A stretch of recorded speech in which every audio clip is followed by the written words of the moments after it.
Two murder investigations from the case files of Lieutenant Joe Kenda.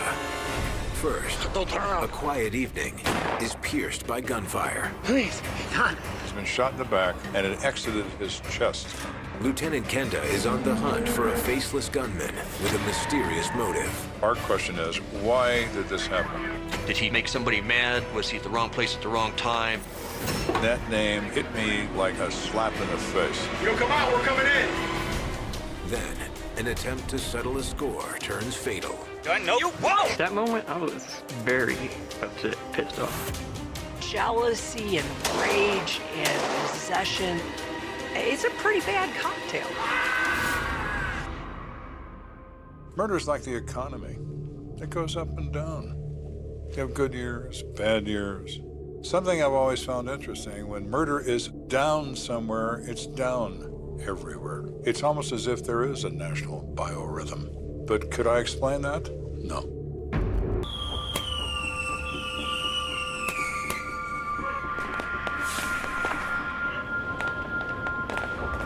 Clyde Williams and Barry Loggins were driving home. After a fortnight, they had the windows down.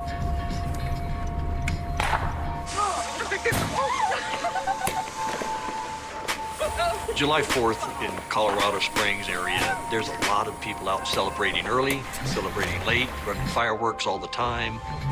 Bro, I'm so psyched about this weekend. You're going to Bobby's party, right? For sure. Nice. Man, them Roman candles he got, gonna be awesome. Dude, what the hell is this guy doing? Huh. Don, help me. Please. Please. Yo, what happened, man? Oh, my God. What are we gonna do? They see that he's been shot. This guy is in bad shape. He's bleeding profusely, and he subsequently loses consciousness. Oh, no, dude. Wake up. Wake up. Wake up. Somebody help. Call 911 now. Is he okay? Call 911. Yeah. Oh, my God. Across town, the Kenda's neighbors are also... Joe, make it stop. This is ridiculous. What if I could, Kat? The dog is barking, and everybody's up in my house.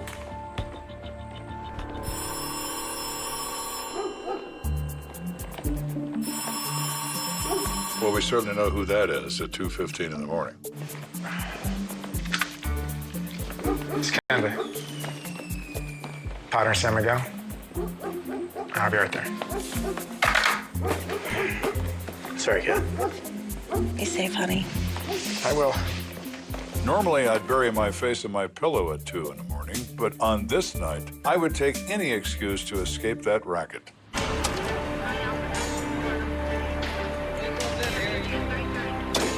"30 minutes later, Kenda steps out onto East San Miguel. Hey, Mike, so what do we got? The Vic is 27-year-old Donald Zampa, shot once in the back. He's currently at Memorial Hospital in critical condition. Donald Zampa is 27 years old. He's only been in Colorado Springs for a few months, and he is a maintenance worker at a local motel. Any witnesses? The two guys that found him didn't see anything.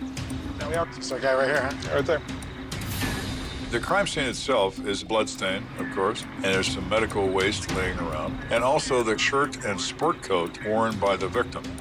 It is unusual to find someone wearing a sport coat and tie in this neighborhood at 2:30 in the morning. So where did he come from, and where was he going to, and what interrupted that? Now the slug is over here. CSI said it looks like 38. So it went right through him, huh? Yeah. He's been shot in the back, and it exited his chest.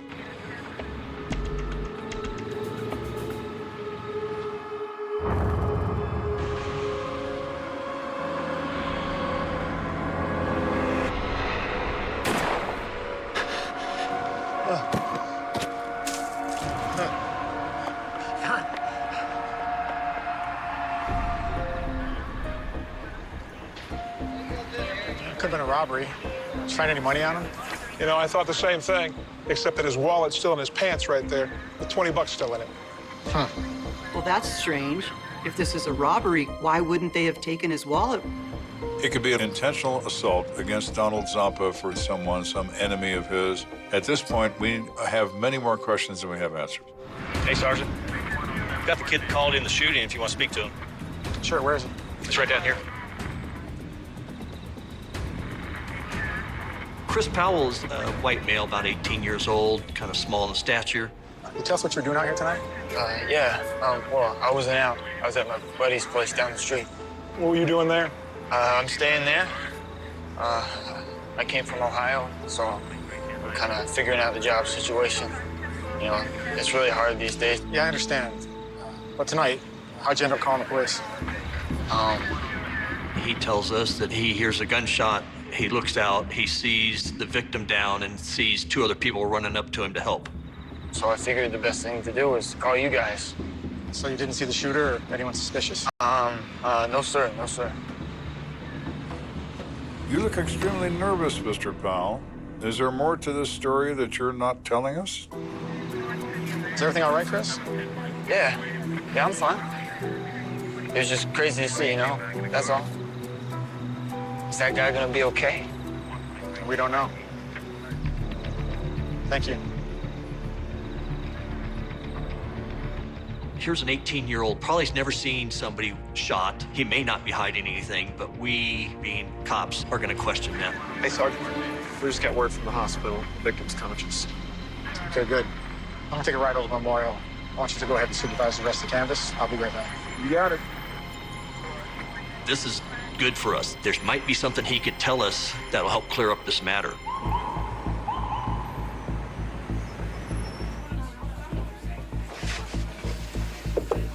Excuse me, can I have a minute with him? Sure. Need to make it quick. He's not out of the woods yet. We're prepping him for another surgery. This may be the last opportunity for Donald Zampa to say anything, because if he doesn't survive the surgery, then the only statement we're going to get is what we're going to get right now. Donald, I'm Sergeant Kenda. How you feeling? I've been better. I'm sure.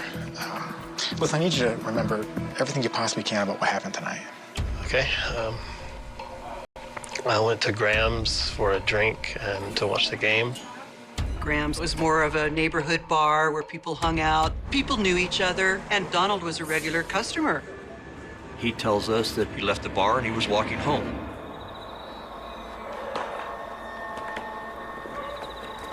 As he's walking, he hears and he feels what he believes to be a gun pushed into his back.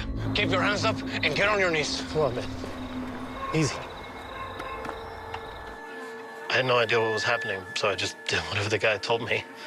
But then as soon as I knelt down, I heard this loud crack and my chest got hot.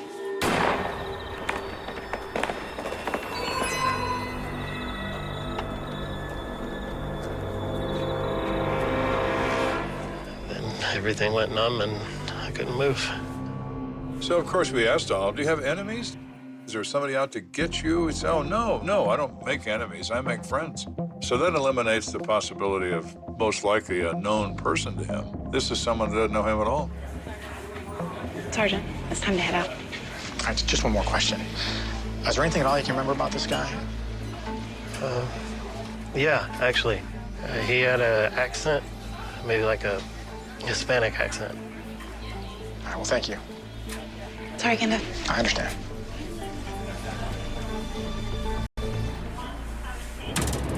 Kenda heads back to the crime scene with troubles on his mind. And I'm thinking to myself, okay, what do we know? Is he an Hispanic male? Probably. Does he know Donald Zampa? Probably not. We have very little to go. You get anything at the hospital? No, I didn't get much. It says the shooter sounds Hispanic. That's funny. We got a witness who says he saw the shooter, thinks he looks Hispanic. Really? Well, now, maybe that's our guy. That's the first interesting thing I've heard tonight.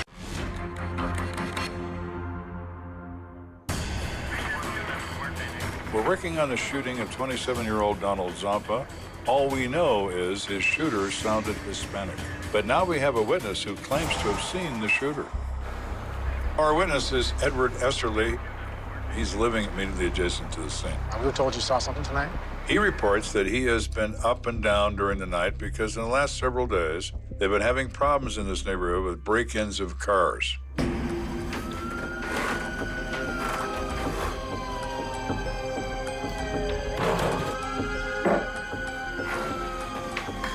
When I looked out the window to check on my car, I saw this Hispanic guy looking into it.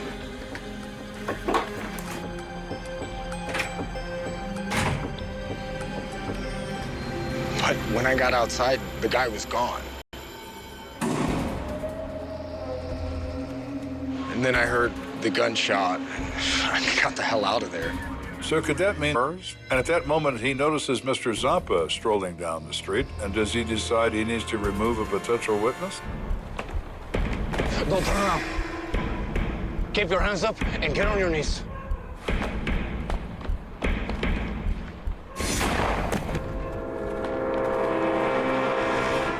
What this guy looked like? He was definitely Hispanic, I guess 25 to 30 years old. You remember what he was wearing? Yeah, he had on this weird-looking Hawaiian shirt. A Hawaiian shirt. Is this guy possibly the suspect? We don't know, but that's where we're headed at this point. Hey, Sarge. Hey, we still got a guy matching that description. Where is he? He's in the cruiser. Thanks for your help. Well, could this be our mysterious man? Step out.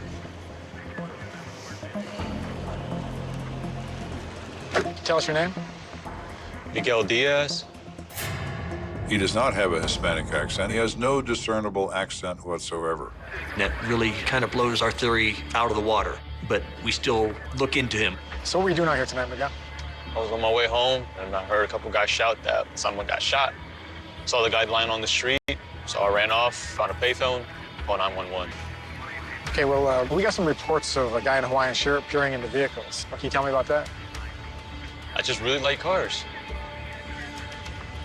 Checks out. We were able to confirm that he had called 911 to report this crime. So his story is holding true. Maybe he's a BMV suspect and not a murder suspect. Okay, Miguel. You're free to go. Just make sure we get his name to burglary with him. You got it. So we're still at the beginning. Who confronted Donald Zampa? It wasn't Miguel. Then who was it? Over the next few days, no new leads materialize. Everyone we've encountered so far who could be, might be the guy is not the guy. The only good news is Zampa continues to live. But an unexpected tip is about to send the case in a whole new direction. Sir, there's a call for you. Somebody from Cincinnati. Want to talk about the Zampa case? Cincinnati? Which line? 2. It is unusual to get a call from another state about a case that's only a few days old in your city. That is a real indicator that whoever is on the other end of that phone has some direct knowledge. Sergeant Kenda. Norton, I'm calling because my stepson has something he needs to talk to you about regarding the shooting the other night. And who's your stepson? His name is Chris Powell. Chris Powell, huh? That name hit me like a slap in the face. You mean the nervous little kid that was at the crime scene? Hello? We were suspicious at the time that Mr. Powell knew more than he was saying, and we were right.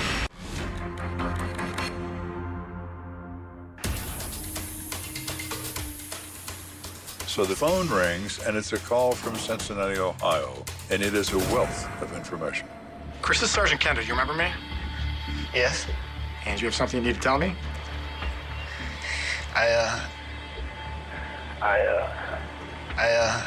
Christopher. You can hear in the background his stepfather basically saying, you either tell the truth or you're out on your ear and you have no place to go. I didn't tell you the whole story. I didn't think so, Christopher, so here is your second chance to be truthful. The other night, when I said I was at home, I was actually headed home with a friend of mine. He identifies his friend as Rodney McFarland. He's 21 years old. Mr. McFarland, he's a white guy? Yes, sir. For a Hispanic male. All right, so what happened? Well, Rodney was driving. No. What's wrong, man? And as soon as we pulled up on the San Miguel, the car stalled.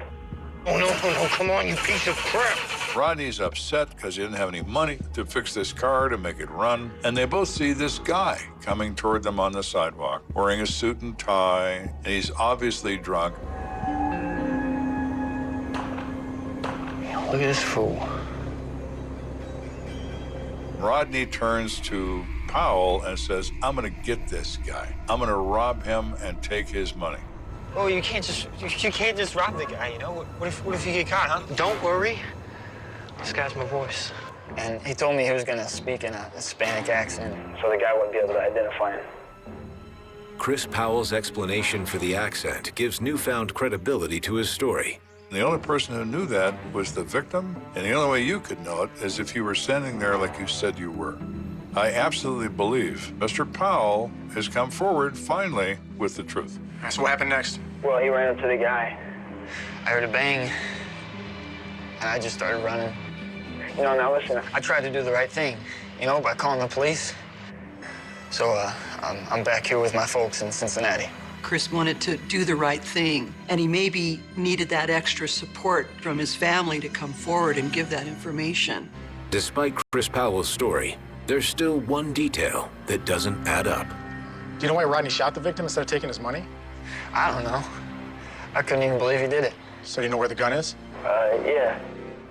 He told me he keeps it in this, like, big case for cassettes. It's probably in his room somewhere. Where's Rodney live? We're able to obtain a warrant for the arrest of Rodney, and we go to that residence in an effort to execute that warrant.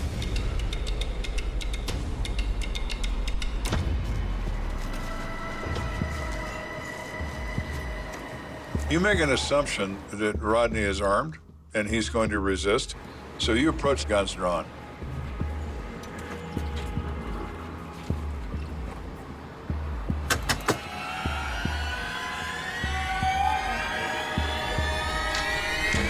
Wait, hey. We're looking for Rodney McFarland.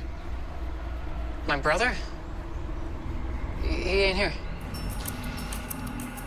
You sure about that?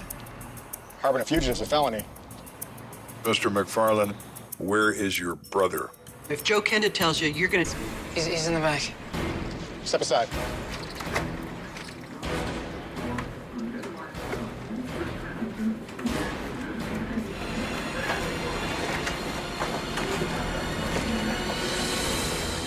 This is a very intense and high-risk operation at this point, because he could be on the other side of the door just waiting for us to come in. Right! This is the police! Come out with your hands where we can see them!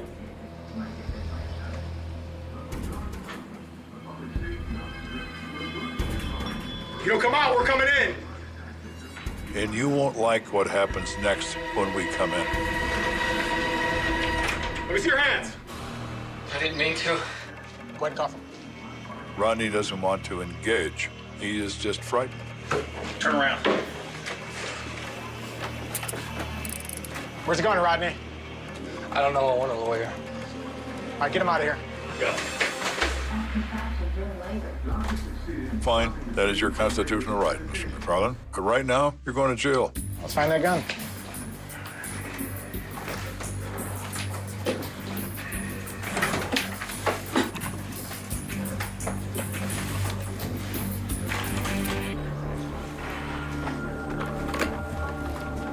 Hey. We do find the gun in a cassette case, just as it was described. This looks like a 38. Well, that's the one. This bag, get the hell out of here.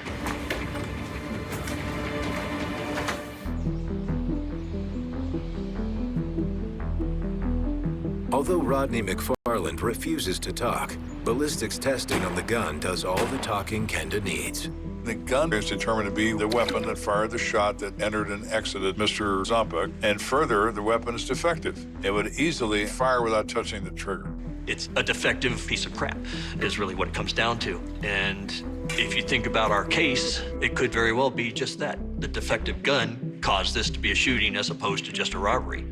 Evidence of a faulty gun gives Kenda a much better understanding of how events unfolded the night Zampa was shot. Damn it. Just try turning it back on. Look, it ain't gonna work. The hell am I gonna get the money to fix this damn thing? He's complaining that this thing is nickel and diming him to death.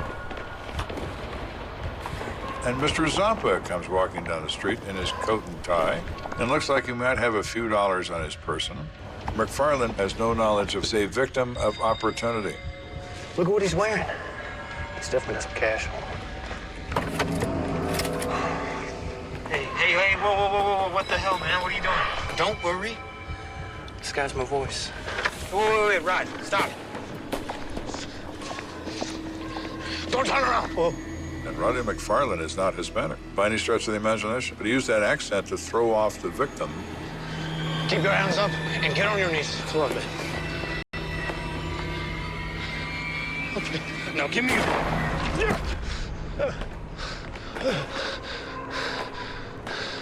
It's an accidental discharge. McFarland is shocked that the gun goes off.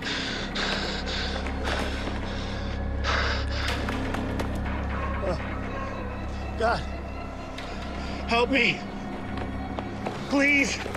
No robbery is attempted.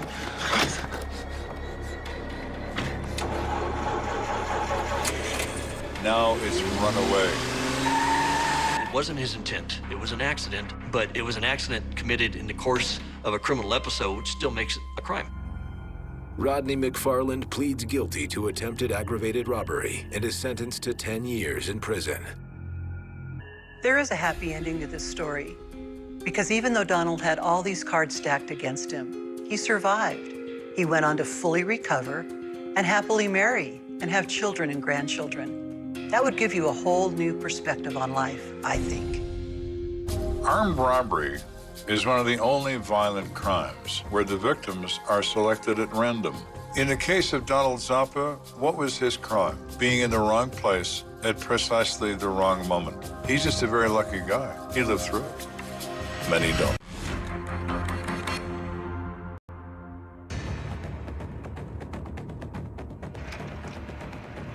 It's getting late, and delivery man Kirk Farrell is making his last stop of the night.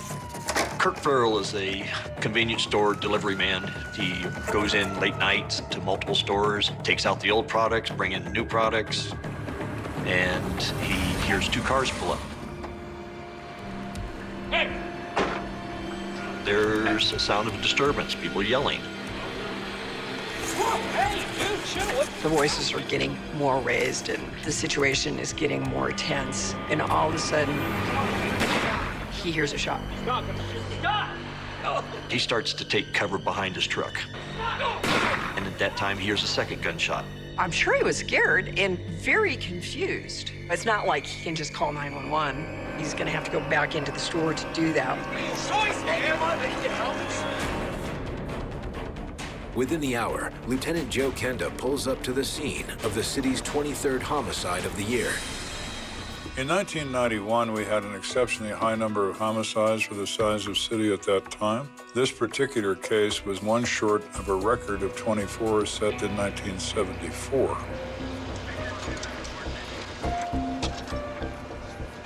Hey, Lieutenant. Hey, Gary. So what we got? We got one shooting victim, 21-year-old Todd Iverson. Kid was rushed to the hospital, but pronounced DOA. Any witnesses? Got a couple, actually, including the shooter. He's already in custody and so's his gun. Really? Yeah, we got his friend over here in this cruiser. It appears we have a major step up. We have the shooter, and we have the weapon. All right, let's take a look at the scene. We have a puddle of blood on the sidewalk in front of the main window of the store, which is apparently where this victim collapsed. Toilet paper, huh? Yeah, I got a T-shirt here, too. Most likely, all of these items were used to stop the bleeding on the victim before medical arrived. I got blood drops. There is a pattern of blood moving toward the two cars in the lot. Nice cars. Yeah, our victim was a passenger in this car with his buddy.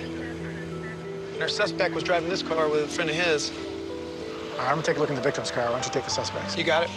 So you have two sports cars where speed and power are important. It speaks to the personality of the owner. Looking at the interior of the car, there's no evidentiary value, nothing covered in blood. It's most likely then that our victim is shot outside of his car. Hey, Lieutenant, come take a look at this.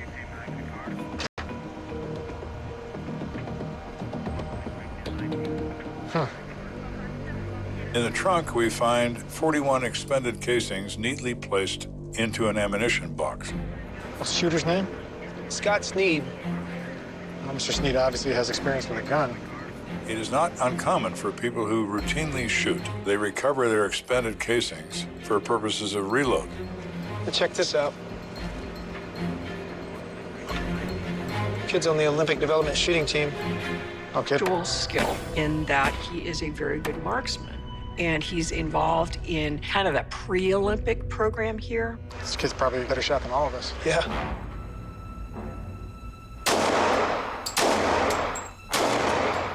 By the time they come out of that training program, they are scary good shots. Their rate of accuracy is just incredible.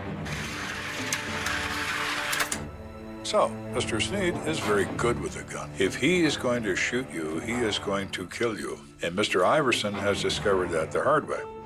Let's go see what he has to say.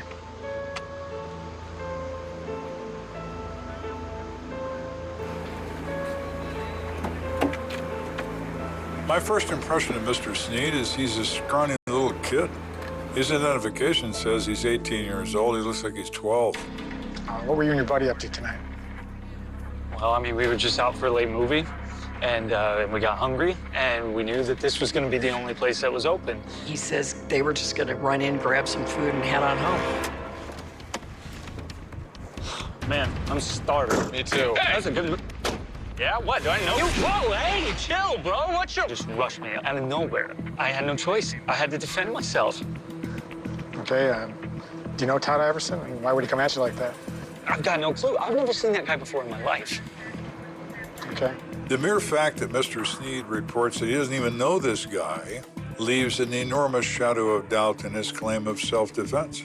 It is not common for perfect strangers to violently assault someone they don't know upon first contact. Kenda wonders if Scott Sneed is trying to flip the script. People shoot people deliberately and try to call self-defense. They lie about it. Take him down to the station. Sir. Wait, am I going to jail for this? I'll be down to talk to you later. I didn't mean to hurt the guy, I swear, okay? Why is it that Mr. Iverson is threatening Mr. Sneed if Mr. Sneed says he doesn't know Mr. Iverson? There has to be motivation. Somebody has to believe you're their enemy. You want to talk to the kid who was in the car with Scott? No, let's send him down to the station. I'll talk to him later. He's probably just going to back up his friend's story anyhow. I want to talk to the kid that was in the victim's car. Kenda is hoping Todd Iverson's friend can shed some light on what the issue between Scott and Todd was all about. So what's your name, son? Joe Fleming. How old are you? I'm 17. I'm sorry to say he's not going to make it. When I found out Todd died, it was a shock. Just couldn't believe it. It was unreal at that point. And I know this is difficult. Can you tell us how you knew Todd? Yeah, we grew up together. I met Todd in the neighborhood because I saw him riding by on a nice BMX bike. So I jumped on my bike and went out and got to talking from there and just hit it off. But after Todd graduated, he moved to Arizona for trade school. So what was he doing here now? Just visiting. He got into town a few days ago. Tonight we were just celebrating him being home. We're all pretty excited to get all back together again and hang out. Our group of friends were just real tight. Tonight was awesome, man. I really missed you guys. We missed you too. I told Bob I was gonna convince you to stay for good this time. You can try. Hey, man, pull over right here. Let's get more beer. Todd's the liquor source. He's 21. He can buy alcohol. When we pulled in, I recognized the car in front of us. Hey, that's Sneed's car. Oh, really? Let's get him. Two. But that movie was really good. Yeah? Do I even know you? Oh, hey, chill out, bro. What's your... Hey, asshole. Todd did throw a punch at Scott, but missed, didn't hit him. So what was the deal between Todd and Scott? Todd? Yeah, why did Todd hate Scott? Todd, he doesn't even know Scott. I'm the one who hates Scott.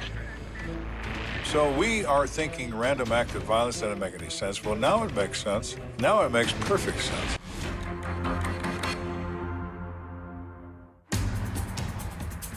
We're investigating the death of 21-year-old Todd Iverson. We were skeptical when our suspect, Scott Sneed, said he didn't know Mr. Iverson, but maybe he really didn't know him. We need to rethink that. So, Joe, you're the one who has a problem with Scott. What's it over? Well, his girlfriend, Nikki, is best friends with my girlfriend, but he's no good to her. Joe is not at all keen on how Scott treats his girlfriend. The other night, he had Nikki crying, and my girlfriend calls him to tell him off. My girlfriend was arguing with him over the phone, back and forth, and that's when I heard the threats. He said he would kick my girlfriend's ass if she came between him and Nikki. I would have knocked him out had he said that in front of me. For the way he treated his girlfriend and the way he was talking to mine. At the root of all of this is the normal high school drama that goes on between boys and girls. It was nothing. Perception, believed slight, perceived bad behavior, all that sort of thing. That's all. So if Scott's problem's with you, why did Todd go after him? I mean, I told Todd about Scott and all that he had done. And I guess he had had a few beers. Todd understood that Joe didn't like Scott. And he's probably the leader of this little clique and probably the enforcer should something go wrong. He was jumping out to protect my honor over something that I was pissed about. So what happened when Todd got out of the car? Todd took a swing at Scott, and I got out to defuse the situation. At that point, Scott had already pulled out a handgun. Hey, back off, bro. Whoa! Dude, come on, let's go. Let's forget about it. He fired a shot, went between us, which, you know, I backed off from there. I told Todd, come on, you know, let's not do this. But Todd stayed there. One gunshot. And now Todd's covered in blood. At that moment, I was very upset. Did not have a reason to pull out a gun. Worst thing that probably would have happened that night was a little fight. I understand how you feel. Thanks for your cooperation. Sorry about your friend.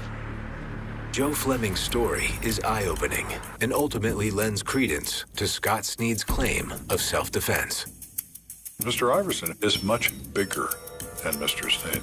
His size alone would strike fear into the heart of an 18-year-old kid. However, there is still one issue keeping Kenda on the fence. Now, a marksman like Scott's going to hit exactly what he aims for. And he shot him dead. I know. I think he would have shot him in a non-lethal area. And you know what? Maybe he did. Where is this victim shot? It's a demonstration of intent. As the sun rises, Kenda heads to the morgue in search of some answers. So the bullet perforated his right lung. He died relatively quickly. Okay, where was the entrance wound? Well, that's what's interesting. The bullet entered at his right shoulder, hit the clavicle, ricocheted downward into the lung. See right here? Yeah, that makes all the difference. The shooter, in this case, a competitive, trained shooter, can make that bullet go anywhere. And yet he selects the upper right shoulder. It is mere accident that the bullet happened to strike the clavicle and ricochet, lacerating the lung and killing the guy. Had that round been a half-inch lower or a half-inch higher, it would have been an entry-exit gunshot wound, treatable with the Band-Aids. So Scott was intentionally trying not to kill him. All right, thanks, Doc. Yeah, good luck, man. Kenda now wants to talk with Scott to see if his story does in fact line up with what he's just learned. I want to talk to Scott some more about precisely what he did when he decided to level that weapon at his opponent. That's the key to this case. That's the key.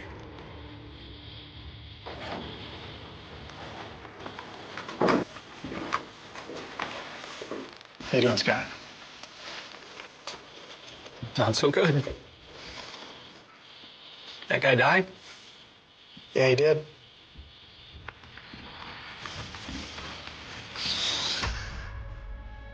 Scott, do you know where you shot Todd? Died, then... What, did I miss? I mean, it's like I told you before, I didn't mean to kill anybody, I swear. I believe you, Scott. And no, you didn't miss. He aims for a non-vital area. He hits what he's shooting at. But more importantly, he only fires one shot. He's not out of control. He's not emptying the gun into this guy. He is trying to stop his advance. At this point, Kenda has a clear picture of what happened that night. Two cars, by fate, by karma, by whatever means, show up in the same place at the same time. Mr. Iverson, at this point in his life, had enough alcohol in him to provide him with a motive to demonstrate his machismo. Oh, yeah? That's the guy that did that? Well, I'm going to teach that boy a lesson. Hey! I'll help you?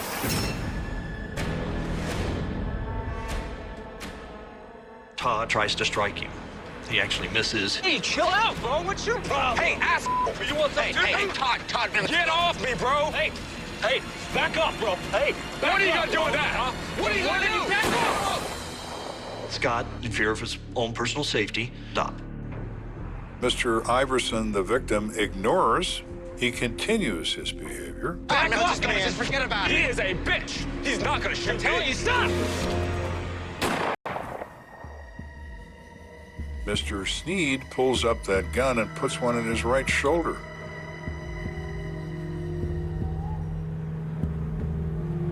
It hits a bone and it ricochets exactly the wrong direction and cuts his lung in half and kills him. He didn't give me a choice, man. He didn't give me a choice, man. I'm so sorry. I'm sorry. Come on, man. Come on. You're gonna be all right. You're gonna be all right. Hey, here. Go. Don't close your eyes. Wake up. Come on, go get something. This is not gonna be enough. He did take his shirt off and throw it towards. Hey, so much. Here. Scott had a noble reaction. He really was trying to do what he could to undo what he'd just done. He's not dancing with joy that he has shot his enemy. That certainly speaks volumes about Mr. Sneed's intent. I can't believe I killed him. So what's gonna happen to me?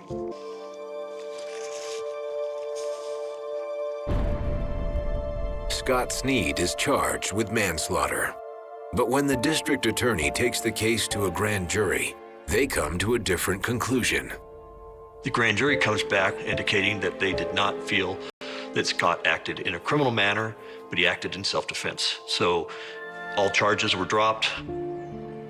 Unfortunately for Scott, he couldn't overcome the magnitude of what happened that fateful night. Mr. Sneed, as it turned out, at the age of 26, committed suicide as a result of depression. It really is tragic that Todd didn't make it. It was also tragic. The museum was supposed to be asleep. It was the early hours of September 4th, 1972, and Montreal was passing through the quietest part of the night. The streets outside the Montreal Museum of Fine Arts were dark, the city settling into the stillness of a holiday morning. Inside the historic Beaux-Arts building on Sherbrooke Street, priceless paintings hung behind glass and heavy frames, jewelry rested inside display cases, and centuries of European history waited silently beneath the museum's roof. There was nothing about the building from the street that suggested danger. No desperate cries escaping into the night. No obvious sign that someone was about to commit one of the most extraordinary art thefts in Canadian history. And yet, above the museum, 3 men were already moving through the darkness. They had not come through the front entrance. They had not forced their way through a locked door. They had found another way in. High above the galleries, the museum's skylight had become an unexpected weakness. Construction work was being carried out on the roof, and the skylight area had been covered with plastic sheeting. More importantly, the alarm protecting that vulnerable point had been disabled. For an ordinary visitor, The skylight was simply part of the building.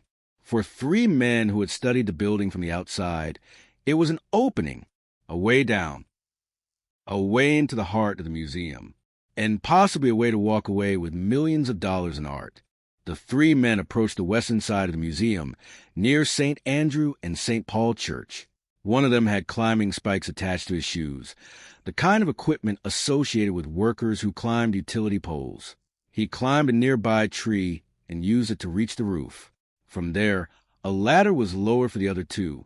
It was not the behavior of men who had simply wandered into the wrong place at the wrong time. Someone had noticed the construction. Someone had understood that an alarm was not protecting the skylight, and someone had decided that this was a night to try. The men reached the skylight. Below them was the museum. Below them were paintings that had survived wars, changing governments, changing tastes, changing generations. Works connected to names such as Rembrandt, Delacroix, Corot, Rubens, and Gainsborough were waiting inside. There were also jewels, historical objects, and decorative pieces, including artifacts that carried their own stories of centuries long gone. The men lowered a nylon rope approximately 15 meters into the building. Then they went down, one after another, into the darkness. At that moment, the museum ceased to be merely a museum. It became a trap, and 3 men had entered it voluntarily.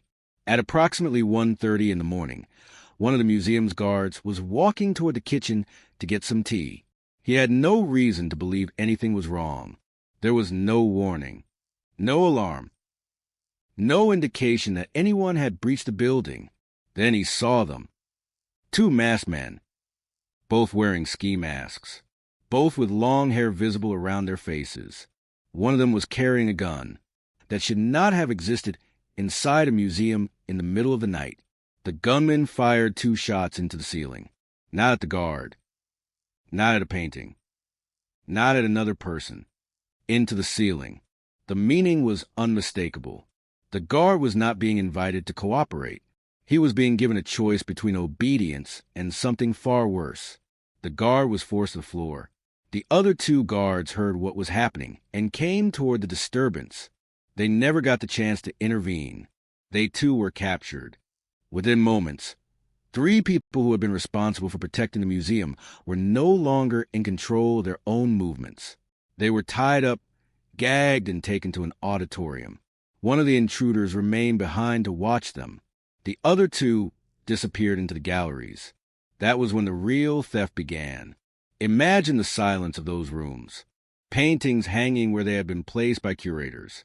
Glass cases protecting objects that had been handled by people centuries earlier. Frames attached to walls.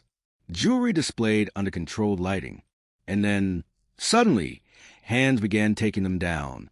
The intruders moved through the collection. They broke display cases. They removed paintings. They took jewelry and small objects. At first, it appears they intended to take far more than they ultimately managed to remove. Objects were assembled and prepared, creating the impression that the thieves had envisioned a much larger haul. And this is where the mystery begins to deepen. Because if these men were simply looking for anything valuable, why did they choose particular works? Why enter a major museum in the middle of the night, bypass security, risk armed confrontation, and then spend precious minutes selecting paintings? Were they following a list? Had someone told them what was inside? Had they studied catalogs? Had they visited the museum before? Or were they simply grabbing anything that looked expensive? The evidence never produced a definitive answer, but the selection was striking. Among the stolen works were pieces attributed at the time to some of the most celebrated names in European art. And one work in particular immediately gave the robbery a different scale. A landscape attributed to Rembrandt was among the stolen pieces and was valued at approximately $1 million at the time. In 1972, that was an extraordinary sum. This was no longer merely a burglary involving objects that happened to be expensive. The thieves had walked into a museum and taken pieces that could become internationally recognizable the moment they approached. The more famous the painting, the harder it would be to sell, the more valuable it was, the more dangerous it became to possess. A stolen painting could not simply be carried into an ordinary auction house. It could not be openly displayed. It could not easily be offered to a legitimate collector. Every serious buyer might ask where it came from. Every expert might recognize it. Every record of provenance could become a trail leading backward. The thieves were stealing objects that were worth enormous sums, but those same objects were becoming burdens. Still, they continued. For a time, the plan seemed to be working. The guards were restrained. The alarm at the skylight was disabled. The men had entered without being detected. They had reached the collection. They had selected their targets. Now, all they had to do was leave. And that turned out to be the part they had not planned well enough. The skylight had been an excellent entrance. It was not necessarily an excellent exit. Getting one person down a rope was one thing. Getting paintings, jewelry, and other valuable objects back up through that opening was another. The thieves began looking for another way to move their stolen property out of the building. At some point, a museum truck became part of their attempted escape plan. But the ops opened a side door, and suddenly the museum's silence was broken. An alarm sounded. The clock was no longer on their side. Everything that had made the robbery possible was beginning to disappear. The men now faced a decision: stay longer and risk being trapped inside, or leave with whatever they could take immediately. They chose to run.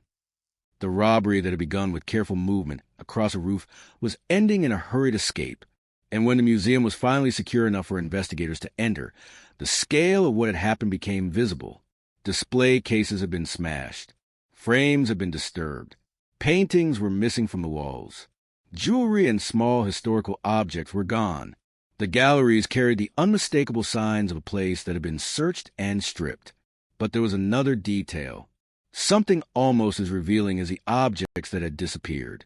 Many valuable works were still there. The thieves had not taken everything. They had left behind works that, to a modern observer, might seem impossible to ignore. Perhaps they had been interrupted. Perhaps they had misjudged how much they could carry. Perhaps they had intended to return. Perhaps the selection had been deliberate from the beginning. No one could know for certain. What investigators did know was that the thieves had escaped in smaller objects, mainly jewelry and artifacts, with a reported value of around $2 million at the time. 3 guards had survived the encounter. The thieves had disappeared, and the museum was left with a question that would remain unanswered for decades. Who were they? The descriptions were frustratingly vague. 2 of the men had been seen directly. They were described as men of roughly average height, with long hair and ski masks covering their faces. One spoke English. Others spoke French. The 3rd man was less clearly seen and was primarily heard. There were no modern surveillance systems capable of reconstructing their movements. There was no sophisticated digital trail. There was no modern forensic database waiting to compare evidence. There was simply a crime scene, 3 traumatized guards, and a collection of missing masterpieces. And then came another question. How had the thieves known where to enter? The disabled alarm on the skylight was too convenient to ignore. The construction work was an obvious vulnerability, but the thieves had taken advantage of it with remarkable precision. That led investigators toward one of the most persistent possibilities in the case. Someone may have known something. Someone may have understood the building. Someone may have known about the section, would follow the case for years. But suspicion is not proof, and no evidence established conclusively that a museum employee had assisted the thieves. The investigation would therefore have to begin with what little the thieves had left behind, and what little the witnesses could remember. The first suspect included students from the Beaux-Arts de Montreal. Some had connections to the museum and had reportedly experienced strained relationships with staff.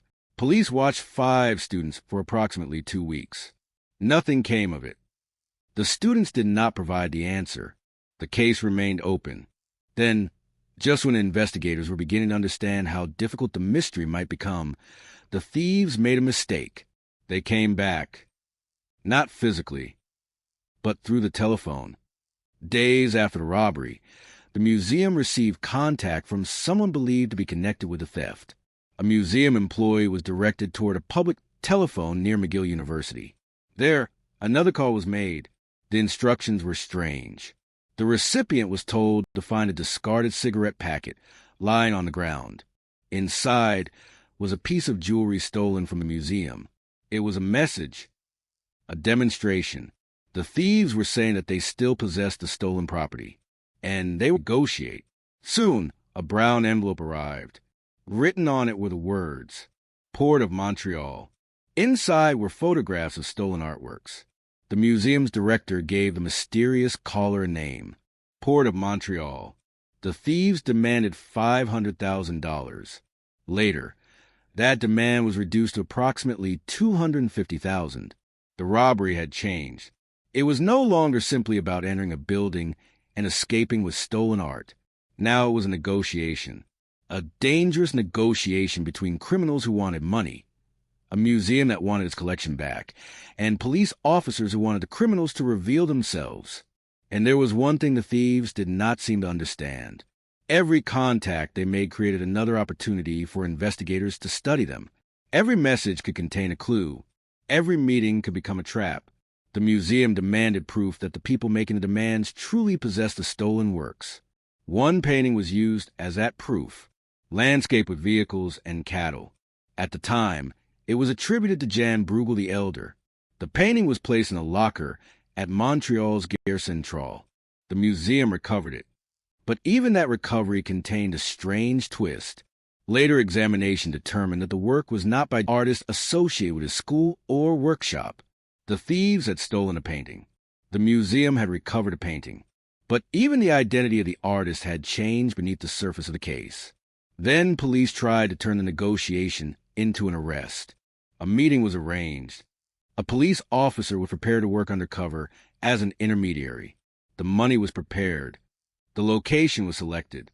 For a brief moment, it appeared that the mystery might finally end. The thieves would arrive. They would reveal themselves. They would be arrested. The stolen works might be recovered. The names behind the masks might finally be known. But then something went wrong. A Longueuil police vehicle happened to pass through the area. The thieves saw it.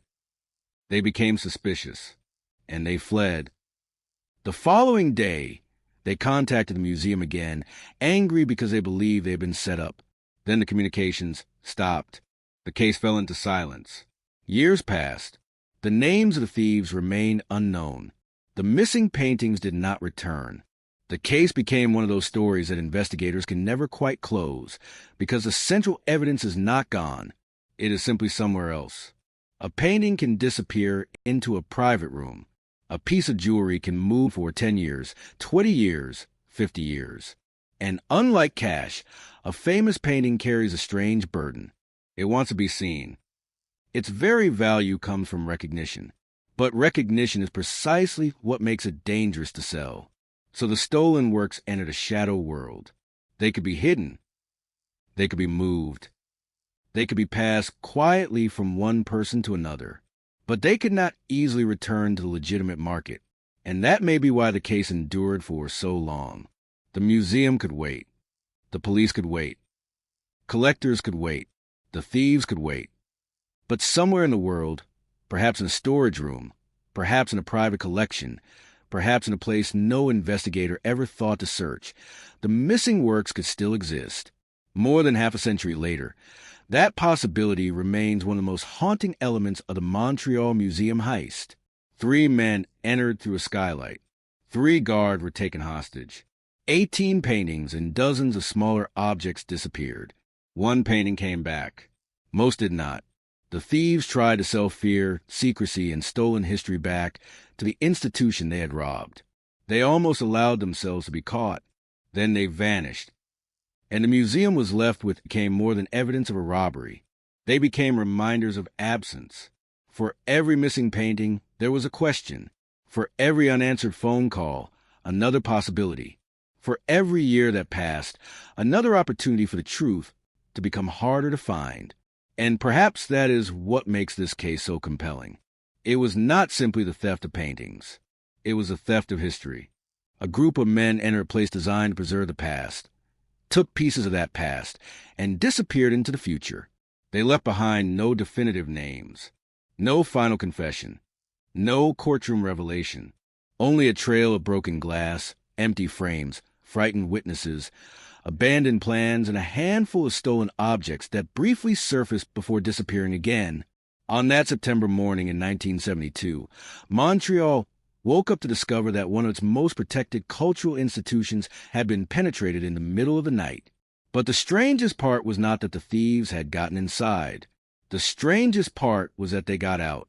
And more than 50 years later, the most important question has never changed. Where did the paintings go? And somewhere, perhaps behind a closed door that no one has opened in decades, are they still waiting to be found? By the time the three men reached the below had almost disappeared into darkness. From that height, Montreal was different. The streets that would normally carry traffic were quiet. The buildings along Sherbrooke Street stood like enormous shadows beneath the night sky. Windows that had been illuminated earlier in the evening had gone dark one by one. Behind them, people were sleeping, unaware that somewhere above the museum, three strangers were preparing to enter a building filled with paintings, jewelry, and historical objects worth millions of dollars. It was Labor Day, September 4th, 1972. The holiday mattered. A holiday meant fewer people moving through the city, fewer employees inside the museum, fewer interruptions. And inside the institution itself, several senior members of staff were away from Montreal. For the thieves, timing was everything. They had chosen the night carefully. The museum was not an ordinary building. Its historic architecture gave an imposing presence, but the same architectural features that made it beautiful also created vulnerabilities. High ceilings, large windows, and skylights were part of the building's character. The museum had been designed to display art, not to withstand a carefully planned nighttime assault by three armed men. And above the galleries, construction experienced burglar might look for. The roof was being repaired. A skylight was covered by plastic sheeting, and the alarm protecting that area had been disabled.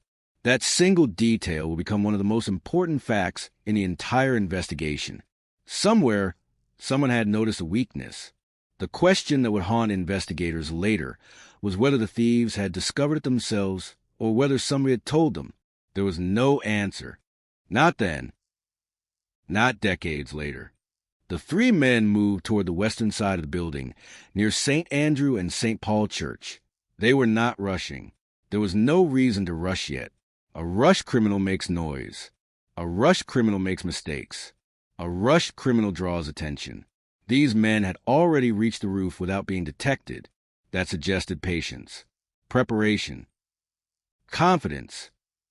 One of them had climbing spikes attached to his shoes, equipment similar to what telephone or utility workers might use when climbing poles. He found a nearby tree. Then he climbed. The image is almost surreal. A man in the middle of the night, climbing a tree beside one of Montreal's great cultural institutions, not because he intends to repair a telephone line, not because he is a worker responding to an emergency. He reached the roof. Then the ladder came down. His two companions followed. Three men, one roof, one museum, and thousands of objects on the other side of a skylight. At this point, the robbery had not yet begun. The men had crossed the first threshold, but the most dangerous part was still ahead. They approached the skylight. The plastic sheeting concealed the work area. The disabled alarm meant the thieves could move without immediately triggering the security system. For them, it was almost as though the building itself had accidentally opened a door. One of the men prepared a nylon rope. It was approximately 15 meters long. He lowered it through the skylight. Far below, the darkness of the museum waited. The rope disappeared into the building. One man descended, then another, then the third. Their shoes left the roof. Their hands slid down the rope, and one by one, they vanished from the outside world. For a few seconds, perhaps, there was nothing beneath them but darkness. Then their feet reached the interior. They were inside. That was the moment the robbery became real. They had entered a museum without forcing the front door, without smashing a window. They were now surrounded by objects that most people would never be allowed to touch. Paintings, jewelry, historical artifacts, works associated with some of the most famous names in European art. The men had crossed from the ordinary world into a place where every object had a story. But they were not there to admire those stories. They were there to take them. The museum guards were still unaware. For a short time, the thieves had complete control of the situation. They could move through the galleries. They could examine the displays. They could decide what they wanted. And they could choose the moment when the human beings responsible for stopping them would finally become aware of their presence. That moment came at approximately 1:30 in the morning. One of the guards was walking toward the kitchen to get some tea. It was an ordinary task, the kind of task that happens thousands of times during overnight security shifts. Walk down a corridor, enter the kitchen, prepare a drink, return to the post. There was no reason for him to expect anything unusual. Then he saw them. Two masked men. Ski masks covered their faces. Long hair could be seen around the edges. One of the men held a firearm. For the guard, there was no time to understand how they had entered, no time to calculate how many there were, no time to wonder whether the weapon was real. The weapon answered that question. 2 shots were fired into the ceiling. The sound transformed the museum. A place designed for quiet contemplation had suddenly become the scene of an armed robbery. The bullets were not aimed at the guard, but they did not need to be. The message was clear. The men had guns.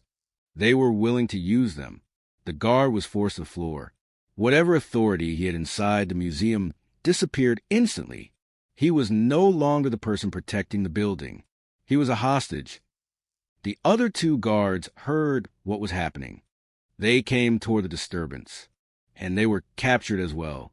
Within a short period of time, all 3 guards were under control of the intruders. They were tied. They were gagged. They were taken to an auditorium. One of the thieves remained behind to watch them. That detail matters. It meant the robbers had divided their roles. One guarded the human threat. The others dealt with the material one. 2 men could concentrate on the collection, while the third prevented the guards from interfering. The museum had effectively been divided into 2 worlds. 5 guards were restrained and waiting to discover whether the armed men would leave peacefully. In the other, 2 thieves were walking through the galleries, and every minute they spent there increased the value of what they could steal. They began removing paintings. They broke display cases. They took jewelry. They gathered small historical objects. They moved paintings toward an area where the stolen property could be collected. There must have been a strange contrast between the appearance of the museum and what was happening inside it. The walls were still covered with art. The architecture remained elegant. The objects remained carefully arranged. But the meaning of the rooms had changed. The paintings were no longer exhibits. They were targets. The display cases were no longer protective barriers. They were obstacles. The frames were no longer part of presentation. They were things to be removed.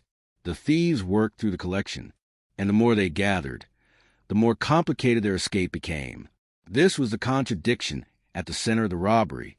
Getting into the museum had been difficult. Getting out with valuable art would be even harder. A thief can run with cash. A thief can put jewelry into a pocket. But a painting is different. A painting is large. It can be traced. And the more famous the painting, the more dangerous it becomes to possess. Yet the men continued. They selected works attributed to some of the great names of European art. Rembrandt, Eugene Delacroix, Jean-Baptiste Camille Corot, Thomas Gainsborough, Rubens, Jan Bruegel the Elder. They were not simply walking away with random souvenirs. At least some of the choices suggested that the men had an idea of what they were looking for. That possibility would become one of the most intriguing questions surrounding the case. Had they studied the collection? Had they seen museum catalogs? Had someone provided them with information? Or had they simply recognized valuable names and selected what appeared most desirable? The investigation never produced a definitive answer, but the presence of works attributed to major European masters made the robbery immediately extraordinary. Among the stolen works was a landscape attributed at the time to Rembrandt. Its estimated value was approximately $1 million. $1 million in 1972 was not a casual amount of money. It was enough to transform the scale of the crime. And yet the very fame that made the painting valuable also created a problem. It could not simply appear in a respectable auction house. A serious collector could not easily purchase it without asking where it came from. A dealer could not openly advertise it. The work had become valuable and dangerous at the same time. The thieves were stealing objects that were almost impossible to sell openly. That would later become one of the most important dynamics of the case. But inside the museum that night, they were still focused on accumulation. They gathered more, then more. At some point, the collection of stolen objects became larger than what they could comfortably remove. This suggests that their original plan may have been more ambitious than the final result. Perhaps they expected more time. Perhaps they believed the skylight could serve as their exit. Perhaps they had arranged transportation that failed. Or perhaps they simply underestimated the physical difficulty of moving so many paintings out of the building. Whatever the reason, the robbery began to change. The thieves had entered with control. They were leaving with pressure. Time was becoming their enemy. And then came the problem of the exit. The skylight had been an effective entrance. But carrying 18 paintings and dozens of smaller objects back up a 15-meter rope was not practical. A painting that building and somehow taken outside, the thieves began looking for another solution. A museum truck became part of the attempted escape, but the plan was already beginning to deteriorate. One of the thieves opened a side door, and then the building responded. The alarm sounded. The advantage of surprise disappeared. The thieves knew that if they stayed, they risked being trapped. The museum was no longer silent. Every second mattered. The men had to decide what they could carry and what they had to abandon. They did not have time to complete the theft they had apparently imagined. They had to leave. And so they ran. The robbery that had begun with careful climbing and a controlled descent through a skylight ended in a hurried escape. They left behind a larger quantity of potential loot than they managed to take. That detail would later become significant, because the museum did not lose everything. It lost enough. 18 paintings, approximately 39 smaller objects, including jewelry and artifacts. The total value was estimated at around $2 million at the time, but the empty spaces left behind told only part of the story. Some of the most valuable works remained on the walls. The thieves had been interrupted before they could complete what examined those choices. What had they wanted? What had they ignored? What had they left behind? The answers could potentially reveal how much the thieves knew about art. But first, investigators had to reconstruct what happened. The 3 guards had survived. They had been restrained and threatened, but they were alive. Their memories would become some of the most important evidence available. Yet even their descriptions had limitations. The men had worn masks. 2 were seen more clearly than the third. The guards could remember the general appearance. Average height, long hair, ski masks, a firearm. 1 spoke English. Others spoke French. But there were no faces to identify. No names. No license plate. No modern camera footage. No digital record of their movements. The men had entered the museum as shadows, and they had left the same way. The police now had a crime scene, but very little certainty. There was another problem. The thieves had not simply found an unlocked door. They had taken advantage of a very specific vulnerability. The skylight was under construction. The alarm was disabled. That combination was extremely useful to anyone planning a burglary. It raised a question. Maybe someone had told them about the construction. Maybe someone had told them which alarm was disabled. Maybe someone had explained how the building was arranged. Or perhaps they had watched the museum themselves. A skilled burglar could potentially observe construction work.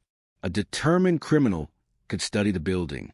The investigation could not assume an insider without evidence, but it also could not ignore the possibility. And so, as Montreal woke up that morning, the police began facing a mystery that was larger than a stolen collection. 3 men had entered one of Canada's most important museums. They had controlled the guards. They had moved through the galleries. They had selected valuable works. They had escaped. And they had done it without leaving investigators a clear path to their identities. The paintings were gone. The men were gone. But the story had only begun, because within days, the thieves would make another move. They would contact the museum. They would prove that they still possessed part of the stolen collection. They would demand money. And in doing so, they would transform the case from a burglary into something far more dangerous. A negotiation, a game of deception, a battle of patience. The museum money, the police would want the thieves. And somewhere between those three objectives, the stolen masterpieces would become bargaining pieces in a game where one mistake could expose everyone involved. The men had entered the museum through a skylight. They believed the darkness would protect them. But darkness can hide a face. It cannot erase a decision. Every movement they made that night created a clue. Every object they touched became part of the story. Every call they made afterward would bring them one step closer to revealing themselves. The question was no longer whether the police could find them. The question was whether the thieves would make the mistake of believing they were untouchable. For the next several decades, the answer would remain painfully unresolved. The men disappeared. The paintings disappeared. And the museum was left staring at empty spaces where masterpieces had once hung. But the empty frames were not the end of the story. They were the beginning. Because somewhere beyond those walls, 18 paintings and dozens of objects had entered the underground world of stolen art. And the people who took them had left behind a mystery that would survive generations.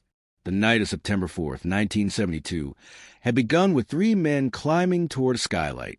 By dawn, they had become the scene of what would be remembered as one of the most extraordinary unsolved art thefts in Canadian history.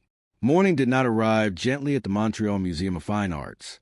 When the first people began to understand what had happened during the night, the building no longer felt like the same place. Only hours earlier, it had been a museum, a place built around order. Every object had a position. Every painting had a wall. Every piece of jewelry had a case. Every guard had a route. Every door had a purpose. The entire institution depended upon the idea that, once the doors were closed, the collection would remain exactly where it had been left.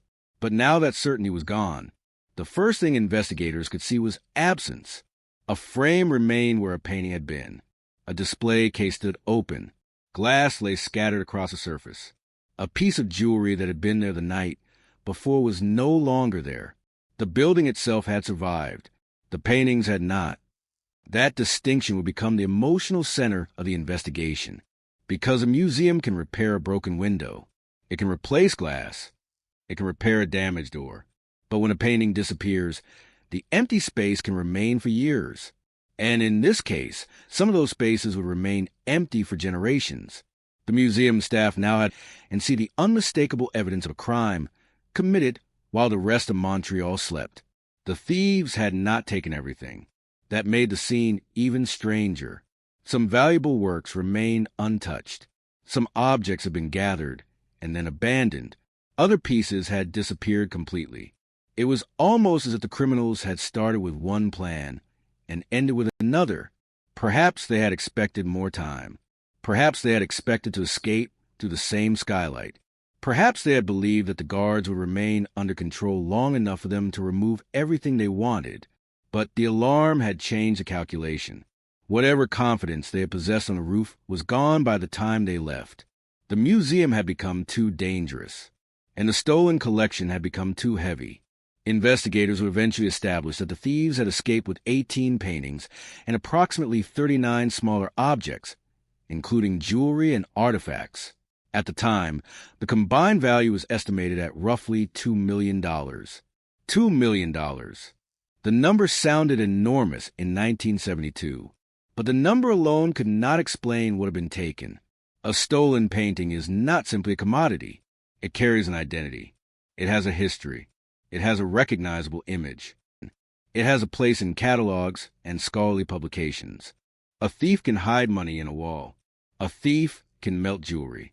But a famous painting creates a problem for anyone who wants to profit from it. The moment it is shown to the wrong person, its identity can be recognized. The moment it enters a legitimate market, questions begin. Who owns it? Where did it come from? Why is there no clear provenance? Why does a description match a work reported stolen from Montreal in 1972? That was the trap the thieves had created for themselves. They had stolen objects precisely because those objects were valuable, but their value made them difficult to sell. And the most valuable painting among them presented perhaps the greatest problem of all. A landscape attributed at the time to Rembrandt had been taken from the museum. Its estimated value was around $1 million. Half of the reported value of the entire stolen collection could be represented by a single painting. Imagine carrying that object away, not simply because of its size, not because of its weight, but because of what it represented. A famous name, a huge monetary value, and a permanent connection to a crime. If the thieves attempted to sell it openly, they could expose an object they could barely use. The painting had become a hostage, and soon the thieves would understand that the museum might be willing to pay to get its hostages back. But before that happened, investigators had to work backward. They had to reconstruct the night. They had to understand how 3 men had entered. They had to determine whether the robbery was spontaneous or planned. They had to establish whether the thieves knew the museum. And above all, they had to determine whether someone had helped them. The skylight was the obvious starting point. The roof had been under repair. Plastic sheeting covered the area. The alarm there had been disabled. The thieves had taken advantage of exactly that vulnerability. It was difficult to ignore the coincidence. A criminal could break through a wall. A criminal could force a locked door. A criminal could smash a window. But these men had chosen a route that depended upon a very specific weakness. The question was whether they had discovered it through observation, or whether the information had come from somewhere inside. The idea of an inside connection would become one of the enduring theories surrounding the case. But investigators had to be careful. A theory is not evidence. Suspicion is not proof. And there was no conclusive evidence establishing that an employee of the museum had participated, facing a much more difficult problem. The men had planned enough to exploit the building, but they had not planned enough to make their escape clean. That contradiction will become one of the most interesting characteristics of the case. They knew how to get inside. They knew where the guards were. They knew about the skylight. They knew how to climb. They knew how to restrain people. They knew which objects they wanted. Yet they struggled to get their stolen property out. Eventually, an alarm forced them to abandon part of what they had gathered. It was not a flawless operation.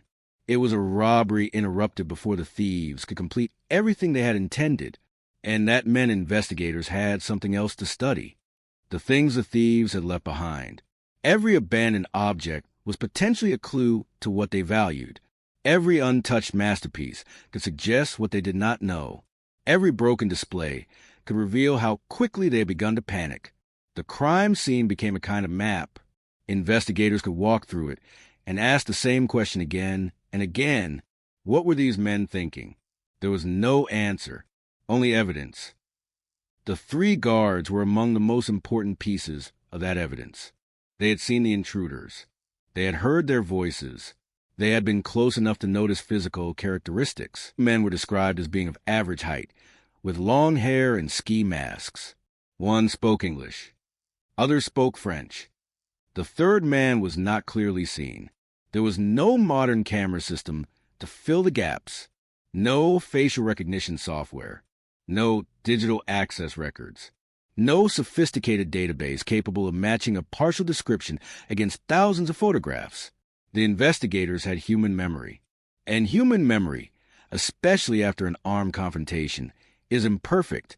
A person can remember the gun, the mask, the sound of a voice, the feeling of fear.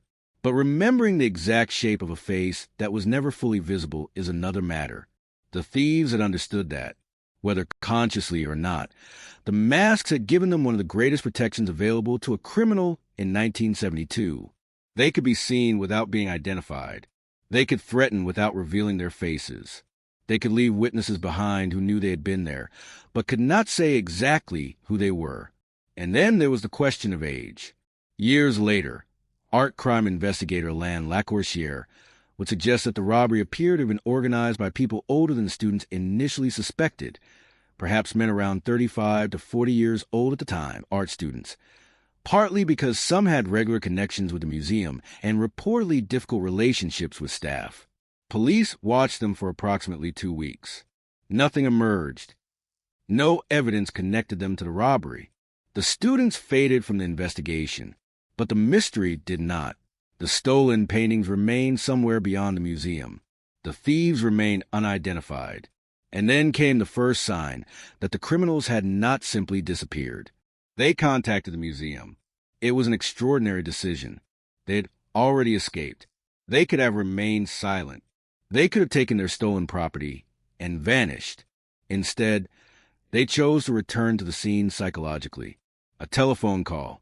A public telephone near McGill University. A set of instructions. And a small package. The person receiving the instructions was told to find a discarded cigarette packet. Inside was a piece of jewelry stolen during the robbery. It was not a ransom payment. It was not an apology.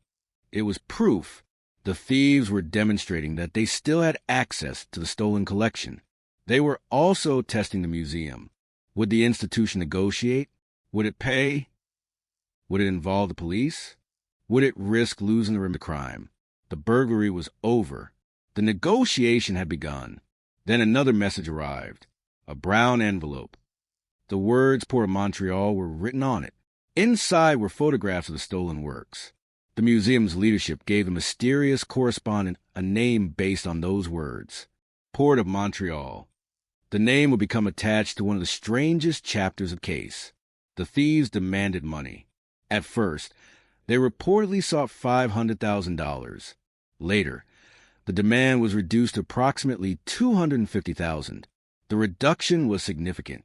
It suggested that the thieves wanted the negotiation to succeed. They were willing to move. They were willing to bargain.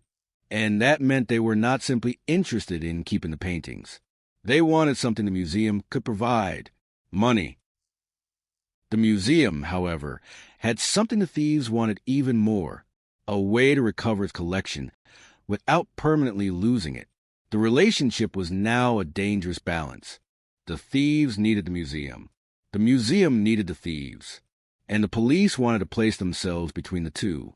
That was the beginning of a psychological game. The criminals had one advantage. They possessed the stolen art. The museum had another, within secrecy. And the police had their own advantage. Every contact made the thieves more vulnerable. Every call could reveal something. Every meeting could expose a face. Every demand could contain a clue.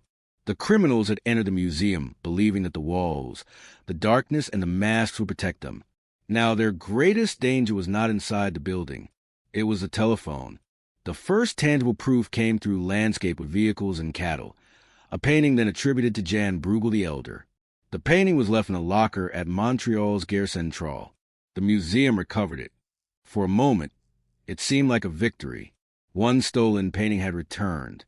But even this victory contained an unexpected complication. Later examination changed the attribution. The work was not considered to be by Jan Bruegel the Elder himself, but instead associated with an artist from a school or workshop. The painting had come back. Its identity had shifted, and the larger mystery remained untouched. Where were the other works? Who had them? And who was Port of Montreal? The police now had an opportunity. They arranged a meeting. An undercover officer would prepare to act as an intermediary. Money was prepared. A location was selected. For the first time, investigators had been waiting for. They had agreed to meet. All the police needed was for the criminals to arrive. But crime investigations often turn on events no one controls. A long gale police vehicle happened to pass through the area. The thieves saw it. They became suspicious. The meeting collapsed. They fled. The opportunity disappeared. And then, almost unbelievably, they called the museum again. They were angry. They believed they had been betrayed. They believed the police had tried to trap them. And after that, the communication stopped. The silence that followed would last far longer than anyone involved could have imagined. Months became years. Years became decades. The stolen paintings became older. The criminals became older. The witnesses aged. The people who had worked at the museum in 1972 grew old or passed away. The city changed. The museum changed. Security technology changed. The art market changed. But the missing paintings remain missing. That is what separates the Montreal Museum heist from an ordinary burglary. A conventional theft can sometimes be solved because the stolen property is recovered quickly. The suspect is arrested. The case reaches court. A sentence follows. But stolen art can disappear into another world. A painting can move from one private collection to another without ever appearing publicly. It can be hidden because its owner knows exactly what it is. It can also be hidden because its owner does not know what it is. That distinction matters. A person might possess a stolen painting without knowing its complete history. A painting might be passed down through a family. It might sit in storage. It might be kept in a room that no one enters. It might even be misidentified. And that creates the possibility that some of the missing works could still exist. Somewhere. Perhaps not far from Montreal. Perhaps in another country. Perhaps behind a door that has remained closed for decades. The investigators could not simply knock on every door in the world. They needed the paintings to surface. And stolen masterpieces rarely surface willingly. The case therefore became a waiting game. The museum waited. Collectors waited. Law enforcement waited. And somewhere in the shadows, whoever had taken the works could wait too. That is perhaps the most disturbing element of the story. The thieves did not need to keep running forever. They only needed to avoid. The time was on their side. Every year that passed made memories less precise. Witnesses could forget details. Documents could disappear. People could die. The identities of accomplices could remain secret. And the longer the paintings stayed hidden, the harder it became to reconstruct their path. But time also created another possibility. Eventually, someone might become careless. Someone might try to sell one. Someone might inherit one. Someone might discover one in an old storage room. Someone might finally ask why a painting has no convincing provenance. And that single question could reopen the entire case. For more than 50 years, that possibility has remained alive. The museum's walls have changed. The technology guarding its collection has changed. The world outside has changed. But the missing objects continue to carry the same invisible label. Stolen. September 4th, 1972. Montreal, and the story of three masked men who came down through a skylight. They entered without being expected.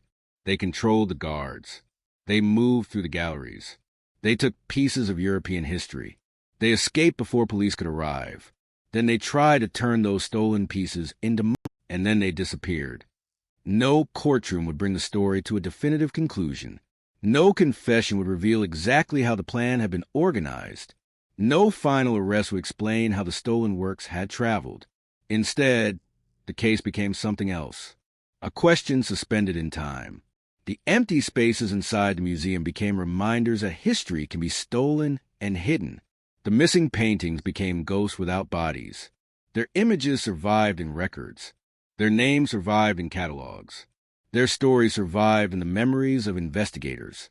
But the physical works themselves remained beyond reach. And somewhere, perhaps, one of those paintings still hangs. Perhaps it is hidden behind another painting. Perhaps it is wrapped in protective material inside a private storage facility. Perhaps it sits in a room where nobody knows its true history. Or perhaps the paintings have been destroyed, damaged, or lost beyond recovery. No one can say. That uncertainty is what keeps the Montreal Museum heist alive. Because the crime did not end when the thieves escaped. It simply entered another phase. The first phase was physical. 3 men climbing a roof. A rope dropping through a skylight. A gun firing into a ceiling.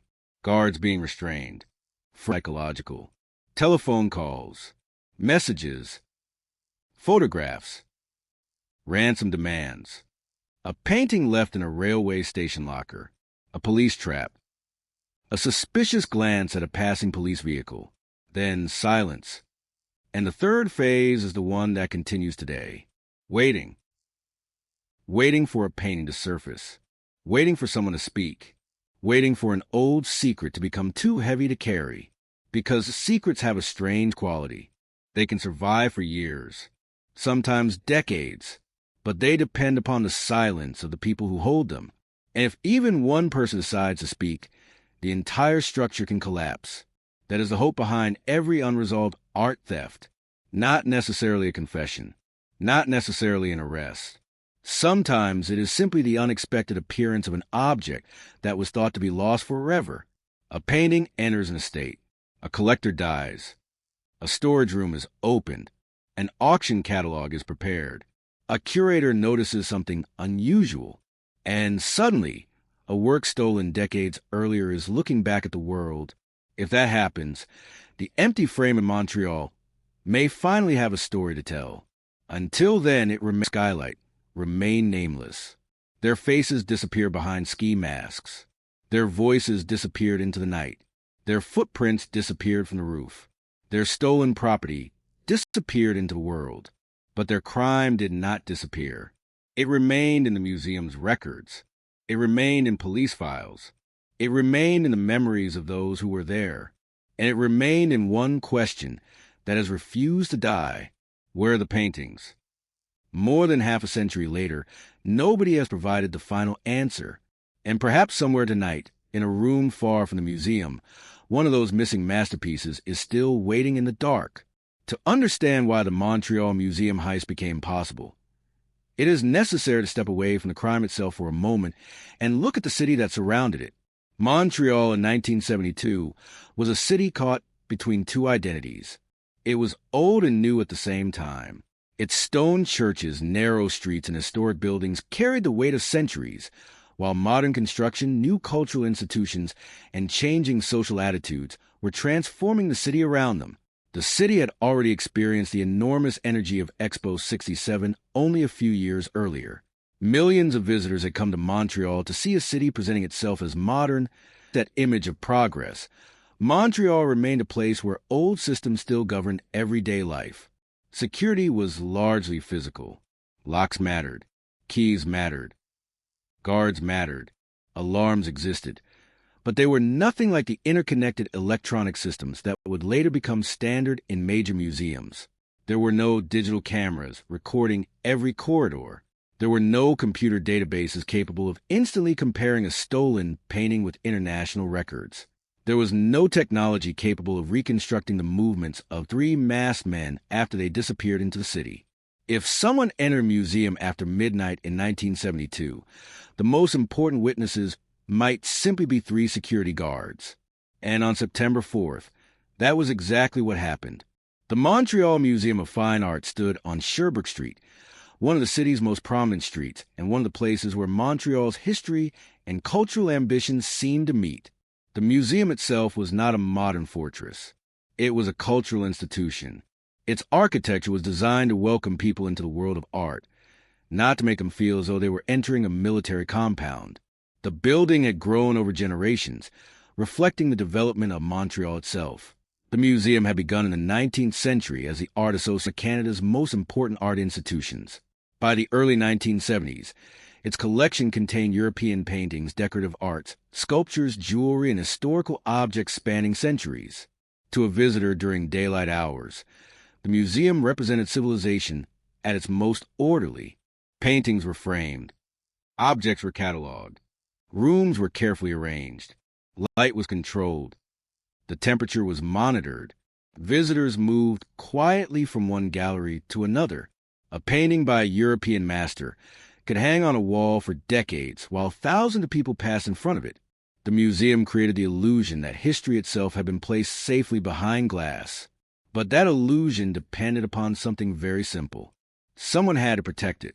At night, the visitors disappeared. The galleries became empty. The voices vanished. The doors closed. And the museum changed character. A room that felt spacious and elegant during the afternoon could become enormous after midnight. The high ceiling seemed higher. The corridors stretched farther. The paintings, separated from the sound of visitors, became silent objects suspended in darkness. Every museum has a different personality at night. The Montreal Museum of Fine Arts was paintings. They were watching a building. They had to move through corridors, check doors, monitor spaces, and respond to anything unusual. Their work depended on routine, and routine can be both protection and a weakness. When nothing happens night after night, people naturally begin to trust a pattern. A corridor is empty. A door is locked. A gallery is quiet. The same route is walked again and again. The danger is that criminals can study those patterns. They do not necessarily need to defeat every security measure. They only need to find one moment when the system is weaker than usual. And in the summer of 1972, the museum had such a weakness. Construction work was taking place on the roof. A skylight was being worked on and was covered by plastic sheeting. The alarm protecting that area had been rendered inoperative by the work. That vulnerability would eventually become the entry point used by the three thieves. It is easy more than 50 years later to look at that detail and think of it as an obvious mistake. But security failures rarely look obvious before something happens. Before the robbery, the disable alarm was simply part of ongoing maintenance. The plastic covering was simply part of construction. The roof was simply a roof. Nobody standing outside details would soon become the foundation of an extraordinary crime. That was the nature of the vulnerability. Nothing had been spectacularly broken. Nothing had been deliberately opened. The thieves had found a temporary weakness in an otherwise functioning system, and they exploited it. The location itself also mattered. The museum stood beside St. Andrew and St. Paul Church, and investigators later believed the thieves approached the western side of the museum before making their way upward. One of the men used climbing equipment associated with utility workers, climbed a nearby tree, and reached the roof, where a ladder was then used to bring the other two men up. That detail tells us something important about the physical environment. The thieves did not simply arrive at the front entrance. They were thinking vertically. They were thinking about the building from the outside. They were not interested in the obvious path. They were interested in the path nobody was watching. The front doors were designed for visitors. The skylight was designed to bring light into the museum. The roof was designed to protect the building from weather. None of those features had been designed with the possibility that three armed men might use them to gain access to collection. That distinction is important. Security systems are often built around expected behavior. A museum expects visitors authorized entrances. Deliveries arrive through designated areas. Emergency personnel use specific routes. But criminals do not have to respect the architecture's intended purpose. They can use a tree as a ladder, a skylight as a doorway, a construction zone as camouflage, a disabled alarm as an invitation. And that is exactly what happened in Montreal. The timing was also unusually favorable. The robbery occurred during the early hours of September 4th, 1972, a holiday Monday. Sources placed the initial intrusion shortly after midnight, with a confrontation involving the guards occurring around 1:30 a.m. At that hour, Montreal was largely asleep. The city did not stop moving completely. There were always people on the streets. Cars still passed. Lights still burned in apartment buildings. Restaurants and bars were closing or already closed. Night workers were beginning or finishing their shifts. But inside the museum, the number of people was drastically reduced. The thieves did not need to defeat a crowd. They needed to control 3 guards. And they did. That was the human vulnerability inside the physical one. The disabled alarm could allow the thieves to enter, but the 3 guards represented the museum's living security system. They knew the building. They knew its corridors. They knew where doors led. They knew the normal sounds of the museum. And if they had been able to raise the alarm quickly, the robbery might have ended before it began. Instead, the thieves encountered one guard first. The encounter happened near the kitchen on the 2nd floor. The guard had been walking toward the kitchen to make tea. That tiny detail has survived because it provides such a vivid contrast with what happened next. Tea. A routine task. A few minutes of quiet during an overnight shift. Then 2 masked men appeared. Their faces were concealed by ski masks. Long hair could be seen around the masks. One carried a shotgun. When the guard did not immediately obey their instructions, The robber fired 2 shots into the ceiling. The guard was forced to the floor.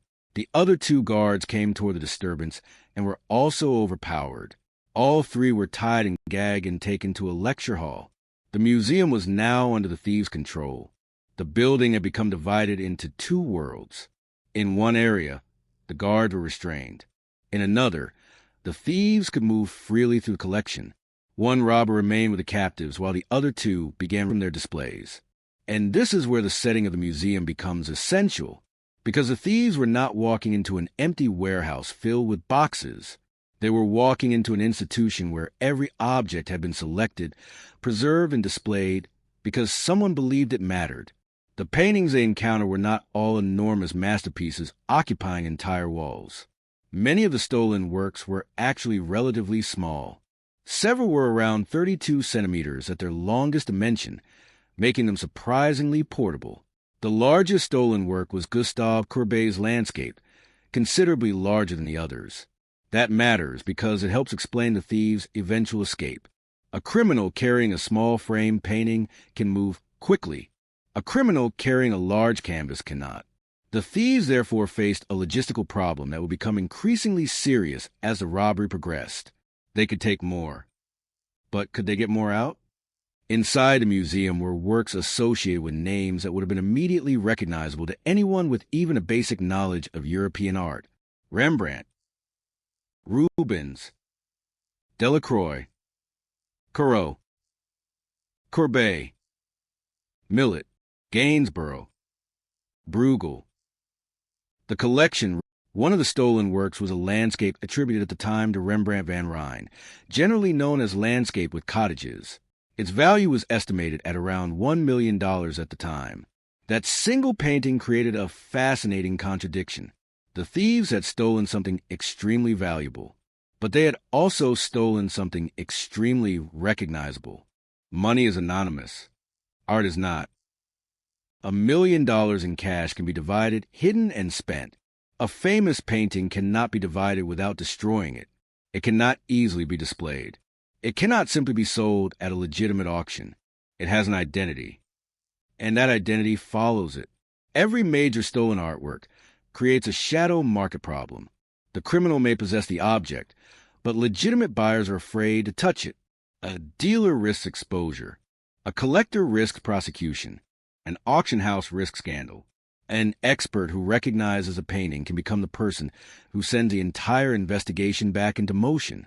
The thieves may have understood this, or perhaps they did not.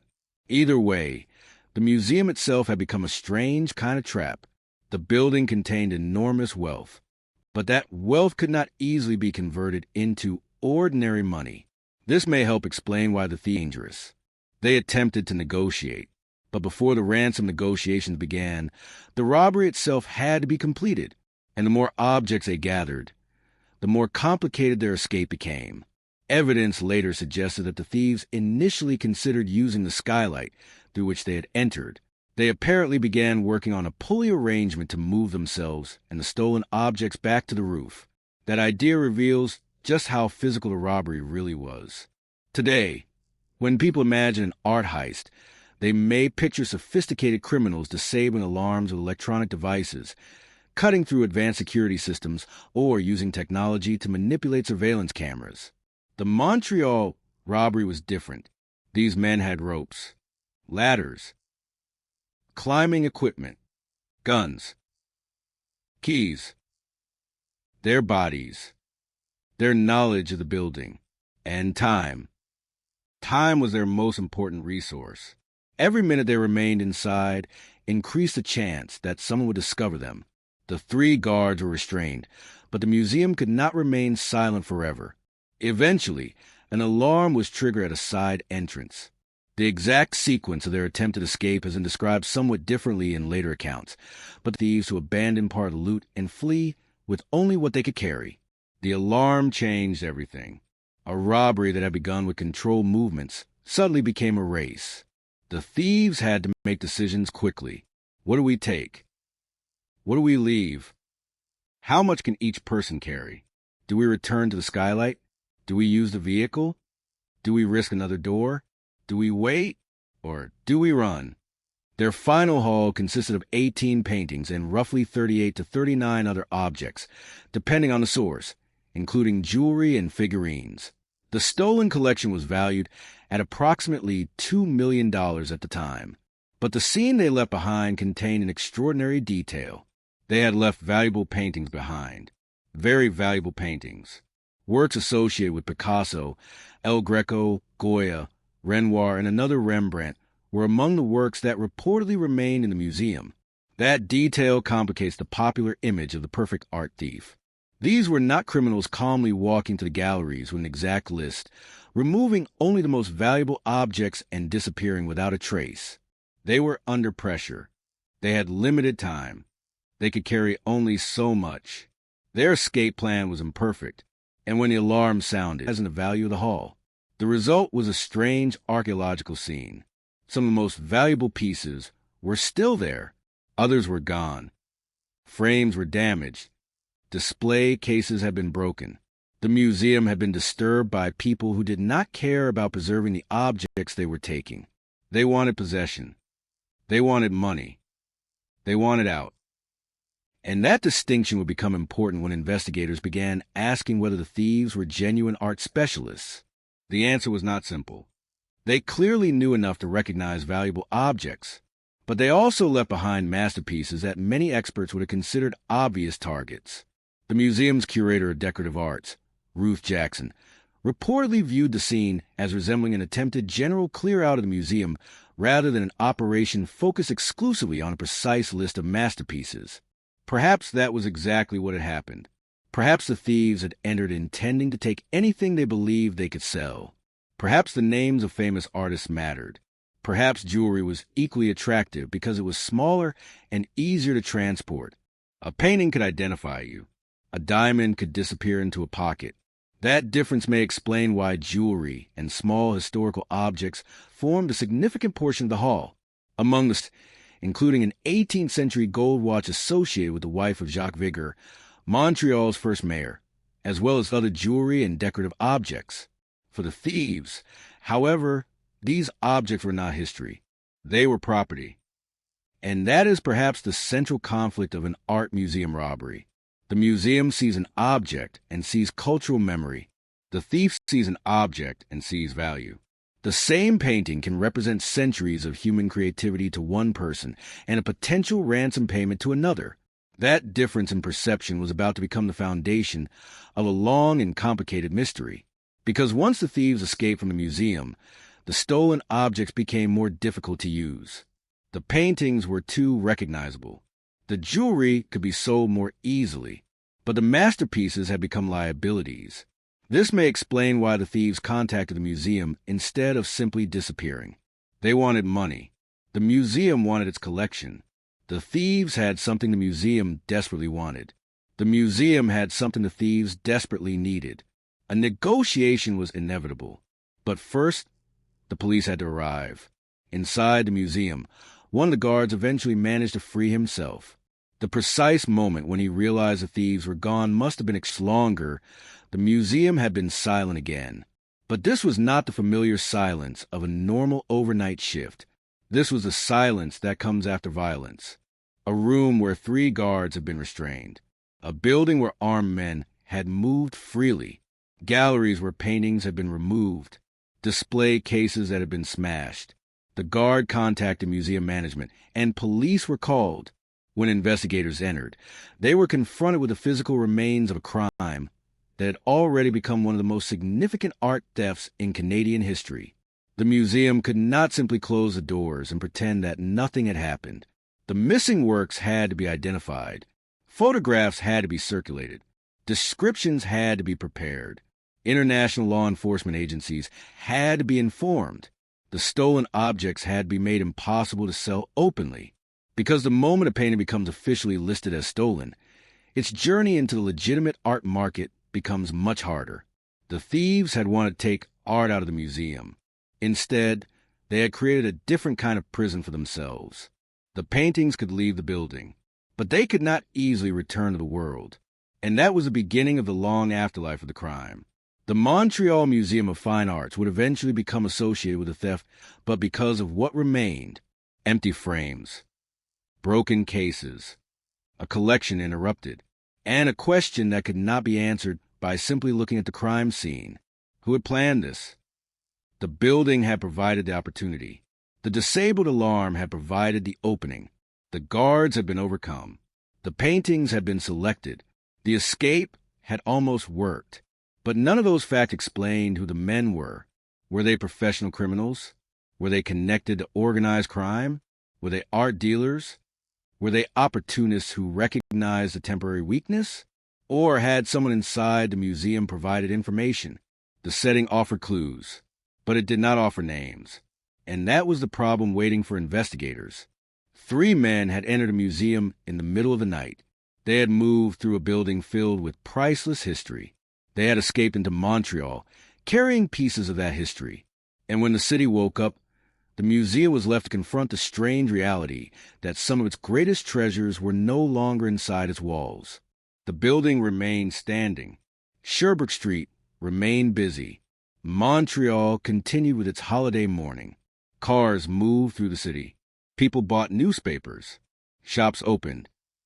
The museum, history had been rearranged, not by curators, not by scholars, not by collectors, by 3 masked men who had come through a skylight. And somewhere beyond the museum's walls, 18 paintings and dozens of other objects had begun a journey whose final destination remains unknown. The city had gone to sleep with the paintings inside the museum. It woke up with empty spaces on the walls. And those empty spaces will remain there long after the footprint of the thieves had disappeared. Montreal in 1972 was a city moving forward while carrying its past with it. The streets around Sherbrooke Street were filled with buildings that seemed to belong to different centuries. Stone churches stood beside modern businesses. Old facades survived while new construction slowly reshaped the city. French and English could be heard within the same neighborhoods, sometimes within the same conversation. Montreal had already announced itself to the world through Expo 67, presenting a city that wanted to be modern, international, and culturally important. And at the center of that cultural identity stood the Montreal Museum of Fine Arts. During the day, the museum was a place of movement. Visitors entered through its doors carrying coats, handbags, and cameras. Student paintings whose names they might not have remembered, but whose images they would carry with them for years. Curators moved between rooms. Employees worked behind the scenes. The building was filled with ordinary human noise. But after midnight, all of that disappeared. The visitors went home. The museum employees left. The galleries became still. The paintings remained. And the guard became the only people standing between the collection and anyone who might try to take it. That distinction is important because the museum was never designed to feel like a fortress. It was designed to feel like a sanctuary. The architecture was meant to make people slow down and look. The high ceilings created space around the paintings. The galleries gave the works room to breathe. Natural and artificial light were carefully controlled. Objects were arranged according to artistic and historical relationships. Everything communicated the same message. These things belong here. They are protected. They are preserved. They are safe. But safety is sometimes an illusion created by routine. A museum can appear almost impregnable to a visitor walking through its doors at 2 in the afternoon. At 2 in the morning, the same building can reveal an entirely different personality. The corridors the rooms become enormous. A small sound can travel farther than expected. A door closing somewhere in the building can suddenly become noticeable. And every person inside the museum becomes significant. The guards knew this. Their job required them to move through the building during hours when almost nobody else was there. They were accustomed to the quiet. They knew the normal sounds. They knew which doors should be closed. They knew which areas were supposed to be empty. That knowledge was one of the museum's greatest defenses. But it was also a vulnerability, because a person who knows what normal looks like can recognize something unusual. And a criminal who studies the same environment can learn how to avoid creating anything unusual at all. The men who entered the museum on September 4th had apparently done exactly that. They did not approach the front entrance. They did not attempt to force their way through a heavily used doorway. They did not smash a window from the street. Instead, they looked upward. The western side of the museum offered them an opportunity. The building stood beside the Church of St. Andrew and St. Paul, and there were trees near the museum's exterior. One of those trees became part of the route. One of the thieves wore climbing spikes of the type used by utility workers. He climbed the tree from use in connection with roof repairs was available. He lowered it to the two men waiting below. One climbed, then the other. From the street below, almost nothing would have revealed what was happening. That was one of the advantages of the route. The front of the museum was designed to be seen. The roof was not. The thieves were moving through an area that ordinary visitors never saw. They were looking at the museum from above, and from that position, they found the weakness they needed, a skylight. It had been under repair. A plastic covering had been placed over the area. The work had also resulted in the skylight's alarm being disabled. The detail sounds almost impossibly convenient, but that was precisely why it mattered. The thieves did not have to defeat the alarm. They simply had to find the place where the alarm was not working. They opened the skylight. No alarm sounded. The building remained silent. Then they lowered a nylon rope approximately 15 meters into the museum. The rope disappeared downward. One man descended, then another, then the third. And suddenly, 3 men who had been standing outside the museum were inside it. They had crossed the boundary between public space and protected collection, entrance worthy of a film. But there was nothing cinematic about what happened next. The men were armed. They were wearing masks. And somewhere inside the building were 3 guards. At approximately 1:30 in the morning, one of those guards was walking toward the kitchen to make tea. It was such an ordinary act that it almost feels wrong to include it in the story. A man working overnight. A quiet building. A simple cup of tea. Then 2 figures appeared. Their faces were hidden behind ski masks. Their long hair was visible around the edges. One carried a shotgun. The guard encountered them before he had any chance to understand how they had entered. The thieves ordered him to floor. When he did not immediately comply, one robber fired both barrels of the shotgun into the ceiling. The sound transformed the museum. The guards knew immediately that this was not an ordinary intrusion. 2 other guards came toward the disturbance. They were quickly overpowered as well. The 3 men responsible for protecting the museum were now prisoners inside it. They were bound. They were gagged. They were taken to a lecture hall. One of the robbers remained with them. The other 2 began moving through the collection. And this division of labor tells us something about the criminals. They started grabbing whatever was closest. They understood that the guards were a problem that had to be controlled separately from the collection. 1 man watched the hostages. 2 men worked. That allowed the robbery to continue while the human threat was contained. Inside the galleries, the thieves began removing objects from their displays. Paintings, jewelry, figurines, historical objects. They brought the stolen items toward the museum's shipping department.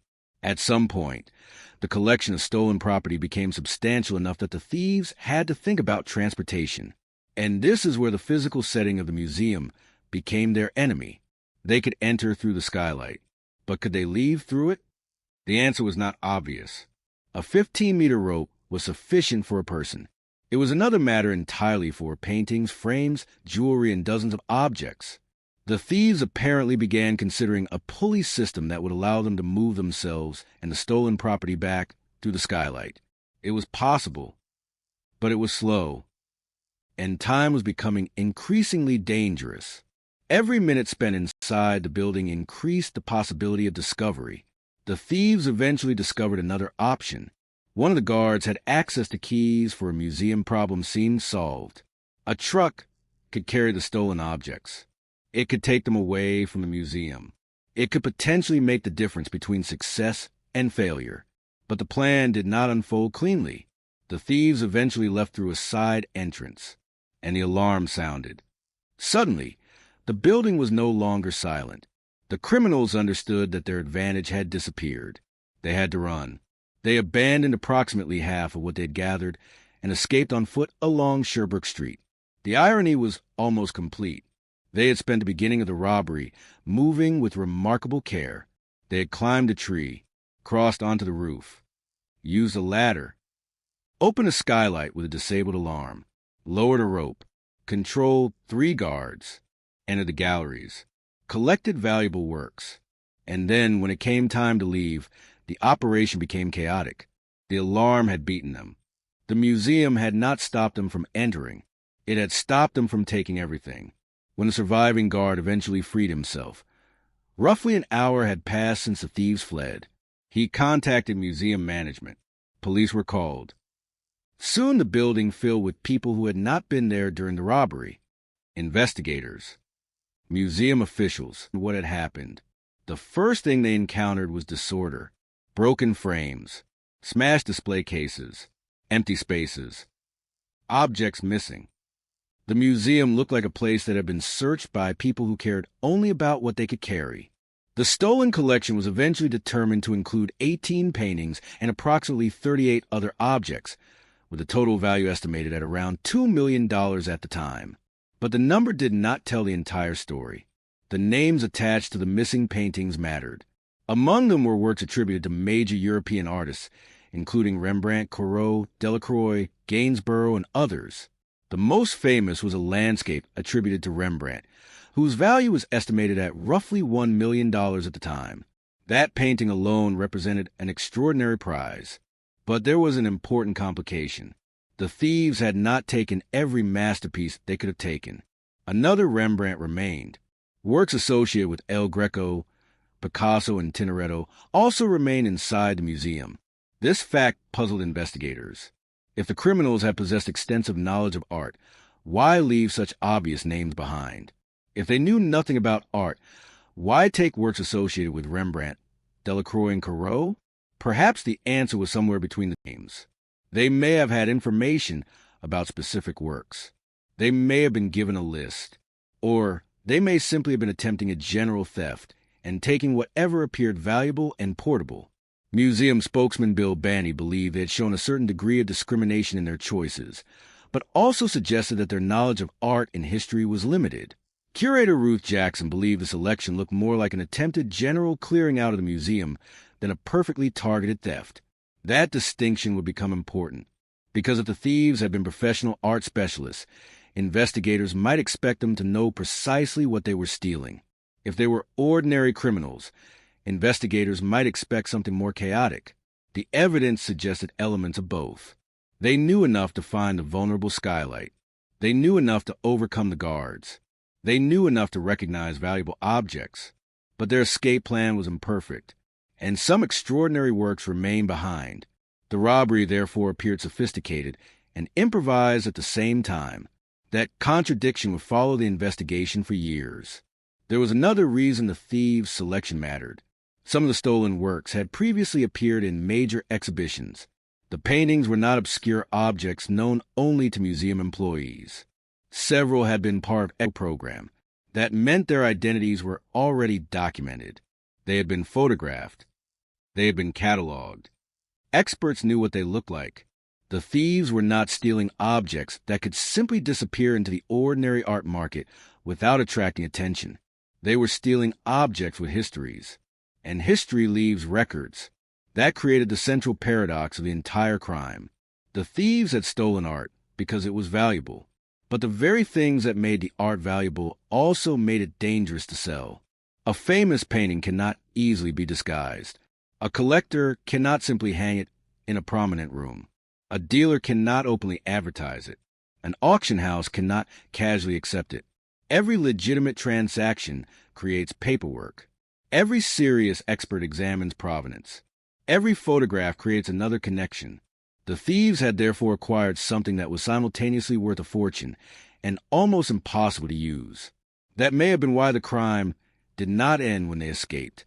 It entered a second phase: negotiation. Within days, someone claiming to be connected with the thieves contacted museum director David Giles Carter. The communication was deliberately indirect. A man with what Carter described as a European-sounding telephone near McGill University. The museum director was sent there. Another call followed. He was told to find a discarded cigarette package. Inside was a stolen pendant. It was proof. Not much, but enough. The people making the calls knew details about the theft. They possessed at least one stolen object, and they wanted the museum to understand that the paintings were still somewhere within their control. Soon, an envelope appeared. It was brown, manila, and it carried the words Port of Montreal. Inside were photographs of the stolen paintings. The museum had a name for the mysterious correspondent, Port of Montreal.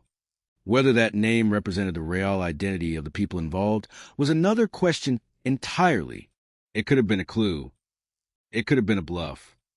It could have been an attempt to suggest a connection to organized crime.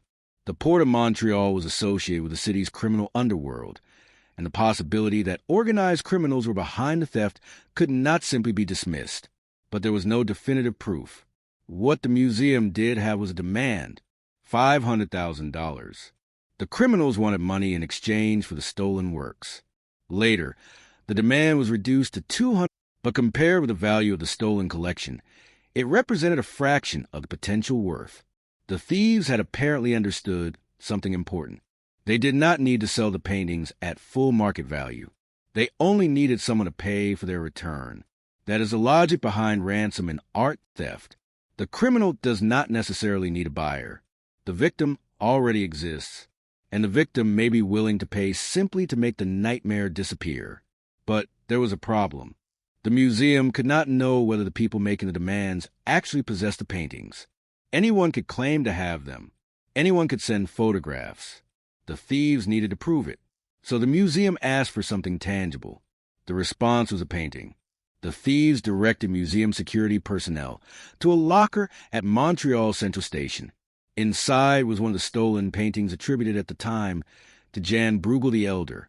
The work was later reattributed to an artist associated with Bruegel's school or workshop. The painting had returned, but the other works remained missing. And now the police had an opportunity. The ransom negotiations could become a trap. The thieves wanted money. The police wanted faces. The museum wanted its paintings. The insurance companies wanted to minimize their losses. Every stage of the case extraordinarily complicated. Eventually, an undercover police officer became part of an attempted sting operation. The criminals were led to believe that a payment would be made in exchange for another painting. The meeting was arranged in an open area in Longueuil. The plan depended upon the thieves, believing that they were meeting someone willing to hand over money. But the criminals were watching. And then an unexpected police vehicle appeared in the area. The vehicle was not necessarily part of the operation, but to the thieves it was enough. They became suspicious. They did not approach. The meeting collapsed. The next day, the museum received another call. The thieves were angry. They believed they had been set up, and then they disappeared. The communication stopped. The trail went cold. For investigators, this was perhaps the most frustrating moment of the entire early investigation. They had come close. The criminals had contacted the museum. They had revealed that they possessed stolen property. They had returned a painting. They had demanded money. They had agreed to a meeting. And then, at the last possible moment, the opportunity vanished. What followed was silence. Not the silence of the museum at 2 a.m. A different kind. The museum could continue searching. Police could continue investigating. Insurance companies could circulate descriptions. Experts could monitor the art market. But the paintings themselves had disappeared. And every year that passed made the mystery more difficult. A painting hidden for 1 month is one problem. A painting hidden for 10 years is another. After 20 years, memories begin to fade. After 30, people die. After 40, documents can disappear. After 50, an entire generation can grow up without ever seeing the stolen works in person. The men who entered the museum that night could have aged into old men. They could have died. They could have taken their secrets with them. The stolen paintings could have moved through private hands. One might have been hidden deliberately. Another might have been passed down without its true history being known. Another might have been destroyed. Another could be sitting somewhere today, waiting for someone to recognize it. That uncertainty is what makes the setting of the Montreal Museum heist so important. The museum was not merely the place where the crime happened. It was the beginning of a journey. The thieves entered a building designed to preserve history. They stole pieces of that history. Then they carried those pieces into a world where they could no longer preserve the paintings for the public. The criminals preserved them for themselves. If they preserved them at all, the meaning had changed. And perhaps that is the most unsettling image from the entire case. Imagine one of those paintings hanging somewhere in a private room. The room is quiet. There are no museum visitors, no curator, no information card, no polished lighting, just a painting on a wall. Someone looking at it might see only an old European landscape, but hidden inside the object is another history, a date, a museum, a skylight, a rope, 3 masked men, 3 terrified guards, an alarm, a flight down Sherbrooke Street, a ransom demand, a failed meeting, and then decades of silence. That is what the thieves could never completely erase. They could remove the paintings from the museum. They could conceal their faces. They could disappear. But they could not erase the history attached to the objects. Every stolen work remained connected to September 4th, 1972. And every time one of those paintings surfaced, that connection could become visible again. The museum security failures would become more sophisticated. Electronic surveillance would improve. Alarm systems would become harder to bypass. Collections would be cataloged in greater detail. International databases would make it more difficult to move famous stolen works openly. But in 1972, none of that existed at the scale we know today. The thieves had exploited a moment when physical security and human vigilance were the principal defenses. They had found one weak point, and one weak point was enough. The lesson was brutal. A museum does not have to be completely unprotected for a theft to happen. It only needs one opening, one disabled alarm, one unattended route, one poorly planned exit, one moment when nobody is watching. The Montreal Museum had all of those conditions on the same night, and 3 men were prepared to take advantage of them. By sunrise, the museum had become a crime scene. By the end of the day, newspapers were carrying the story.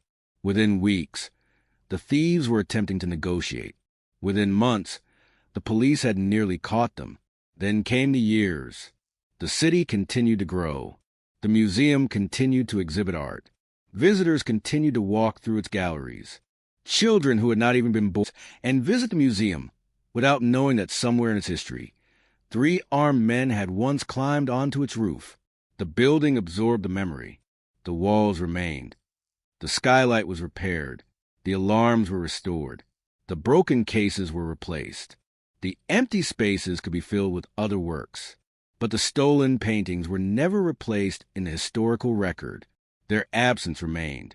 And that absence would eventually become more famous than many of the works that remained. Because people remember mysteries.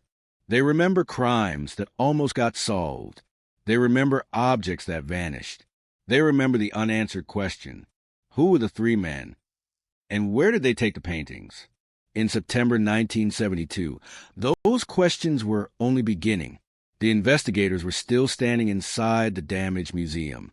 The thieves were still somewhere in Montreal. The stolen paintings were still close enough to be used as bargaining chips. Nobody yet understood how long the case would last. Nobody knew that the trail would eventually stretch across decades. Nobody knew that the names of the suspects would remain uncertain while the paintings became legendary. All anyone knew was that the museum had been breached and that 3 men had walked away carrying. The city was awake. The museum was beginning the long process of putting itself back together. But somewhere beyond those walls, the stolen art was already disappearing into the shadows. And the next chapter would not be about how the thieves entered. It would be about the people they left behind. The guards, the investigators, the curators, the museum staff, and the individuals whose lives became permanently connected to a robbery that was supposed to last only a few hours. Because every great unsolved crime has a moment when the mystery stops being about the criminal It becomes about the people left to solve it. And in Montreal, that investigation was about to begin. When people tell the story of the Montreal Museum heist, they usually begin with the paintings. They talk about the Rembrandt. They talk about the Delacroix. They talk about the jewelry, the empty frames, the ransom demands, and mysterious men who disappeared into Montreal before dawn. But there is something that can easily become lost beneath all those names and numbers. Before the paintings became missing masterpieces, before the case became one of Canada's most famous unsolved art crimes, there were 3 people inside the museum who experienced a robbery from only a few meters away. They were the guards. They were not famous investigators. They were simply the men responsible for watching the museum while most of Montreal slept. And for them, the night of September 4th, 1972 was not a story about art. It was a story about survival. Their names have largely disappeared from the popular retellings of the case, while the names of the stolen artists have survived for generations. Rembrandt is remembered. Delacroix is remembered. Corot is remembered. The 3 guards are much harder to find in the historical record. That imbalance is striking. The paintings were valuable enough to receive international attention. The guards were treated primarily as witnesses. But if we strip away the mythology surrounding the heist, the first victims of the crime were not the canvases hanging on the walls. They were the 3 human beings who suddenly found themselves staring into face an armed criminal inside a building they believed they were protecting. It was after midnight. The museum was quiet.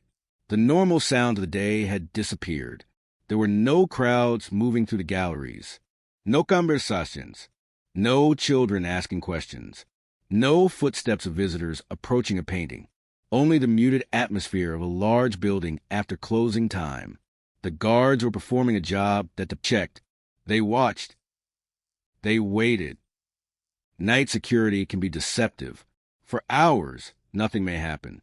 The building remains exactly as it should be. A door is closed. A gallery is empty. A light is where it is supposed to be. The guard checks one area, then another. The routine repeats itself. That repetition creates confidence, not carelessness necessarily. Confidence. The confidence that if something unusual happens, it will announce itself. A door will open. A window will break. An alarm will sound. A noise will travel through the corridors. But the 3 men who entered the museum that night had already discovered a flaw in that assumption. They had entered through the roof. The alarm protecting the skylight had been disabled because of construction work. There had been no dramatic breaking of glass. No explosion. No siren. No warning. A rope simply descended through a skylight, and 3 armed men followed it down into the building. By the time the guards realized someone was inside, the criminals had already crossed the most important security boundary. They were inside the museum, and then one guard encountered them. The moment happened around 1:30 in the morning. That detail has survived because of how ordinary it was. A routine act in the middle of a routine night. He was not expecting to meet anyone. Certainly not 3 masked men. He encountered 2 of them. Their faces were concealed by ski masks. Their hair was visible around the masks. Both were described as being around average height. One carried a shotgun. The guard had only seconds to understand what he was seeing. There's a difference between knowing theoretically that a museum could be robbed and suddenly seeing an armed man standing in front of you. The human mind does not process such a moment calmly. It reacts. The eyes register the weapon first, then the mask, then the posture, then the possibility that the person holding the weapon is prepared to use it. The guard was ordered to lie down. He hesitated, and the hesitation was answered with violence. 2 shots were fired into the ceiling. The gunshots were not aimed directly at him. They did not need to be. The message was clear. The men were armed.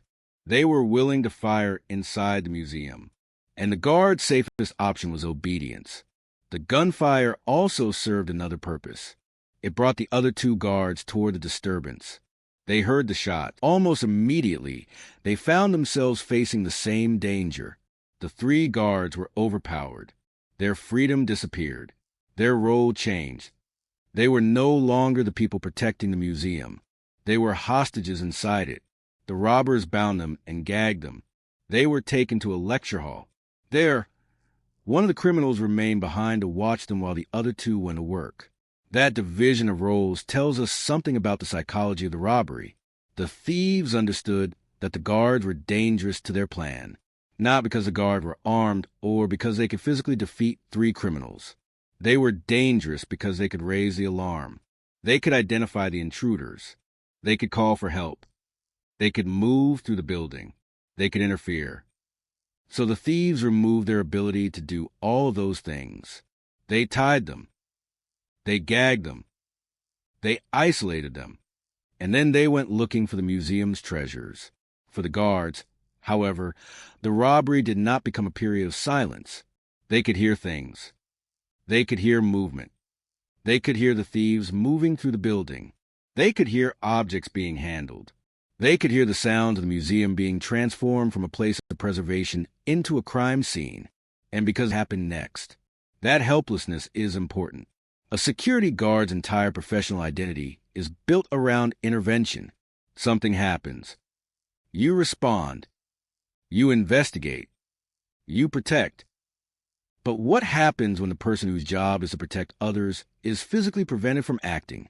The psychological effect can be profound. The guards were alive. They were conscious. They knew what was happening. But they could not stop it. They could only wait and listen. The criminals continued moving through the museum.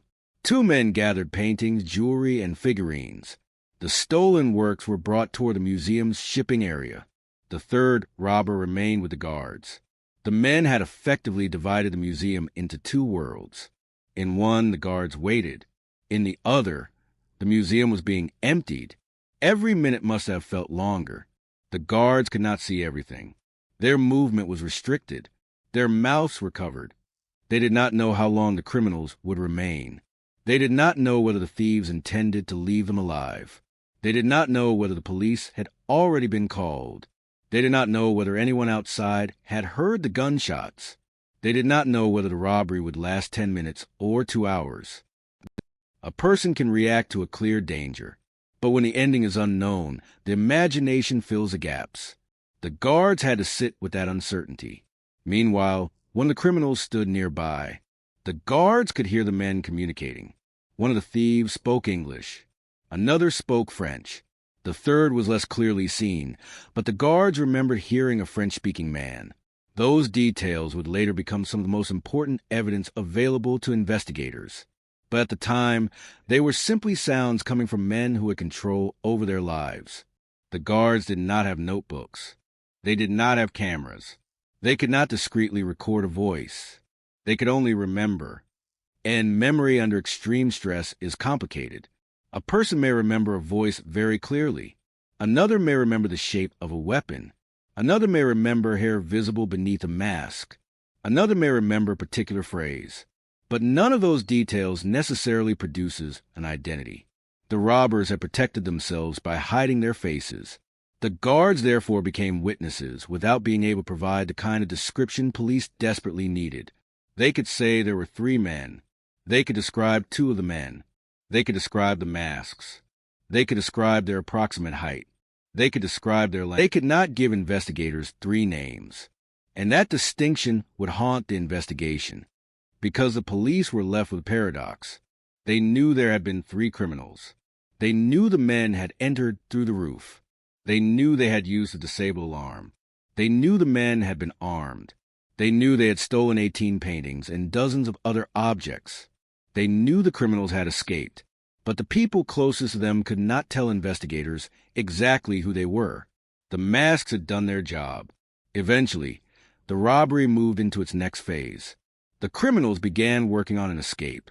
They had apparently considered returning through the skylight, but getting the stolen objects out that way was difficult. The rope that had allowed the thieves to descend could not easily be transformed into a mechanism for lifting dozens of stolen objects. They began working on a pulley system. The guards, still confined, could only listen to the activity. At some point, the criminals discovered that the guards had access to keys for a museum panel truck. That changed their options. A vehicle could solve the problem. Instead of lifting paintings through the skylight, they could move the stolen objects through the building and load them into a truck.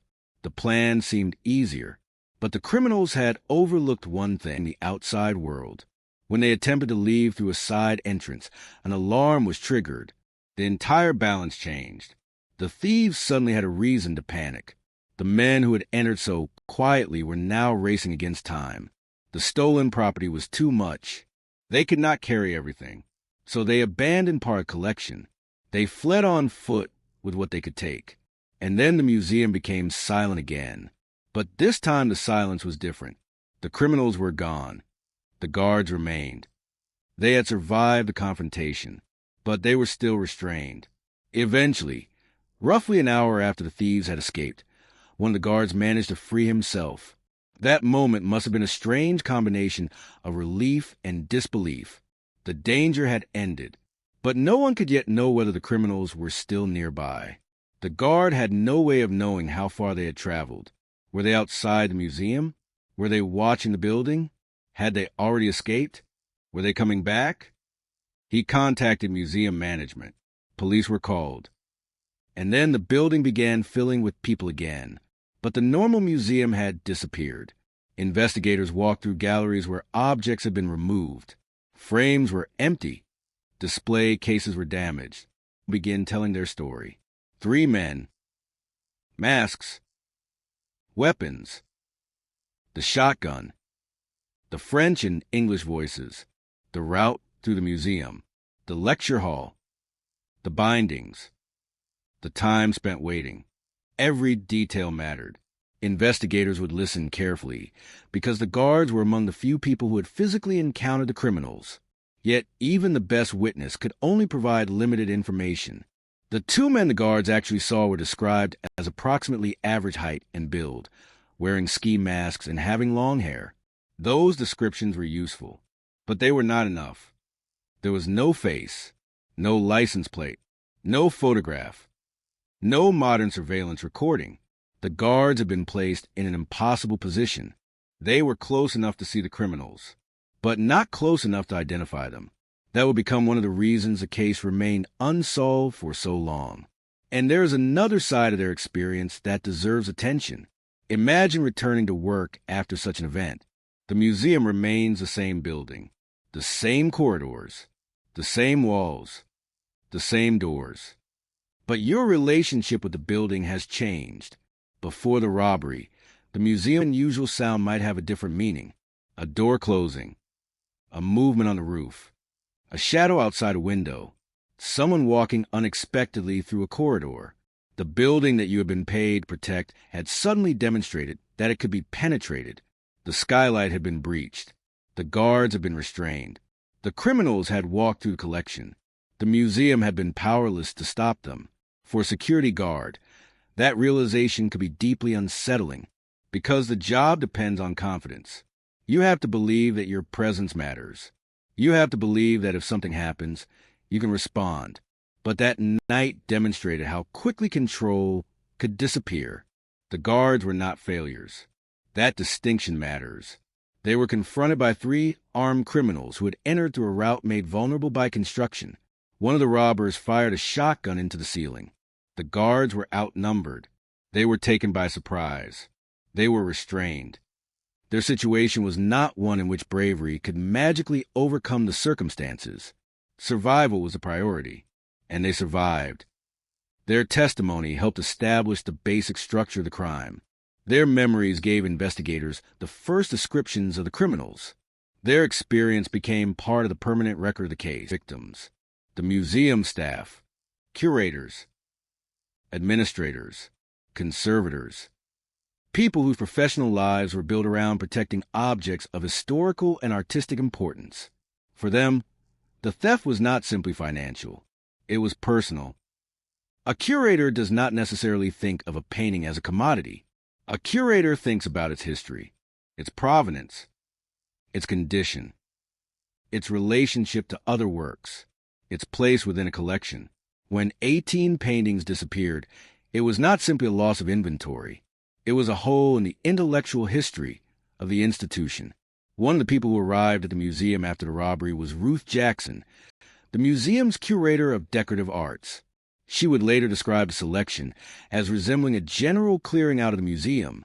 That observation was significant because the thieves had left behind other major works, including pieces associated with Picasso, El Greco, and Renoir.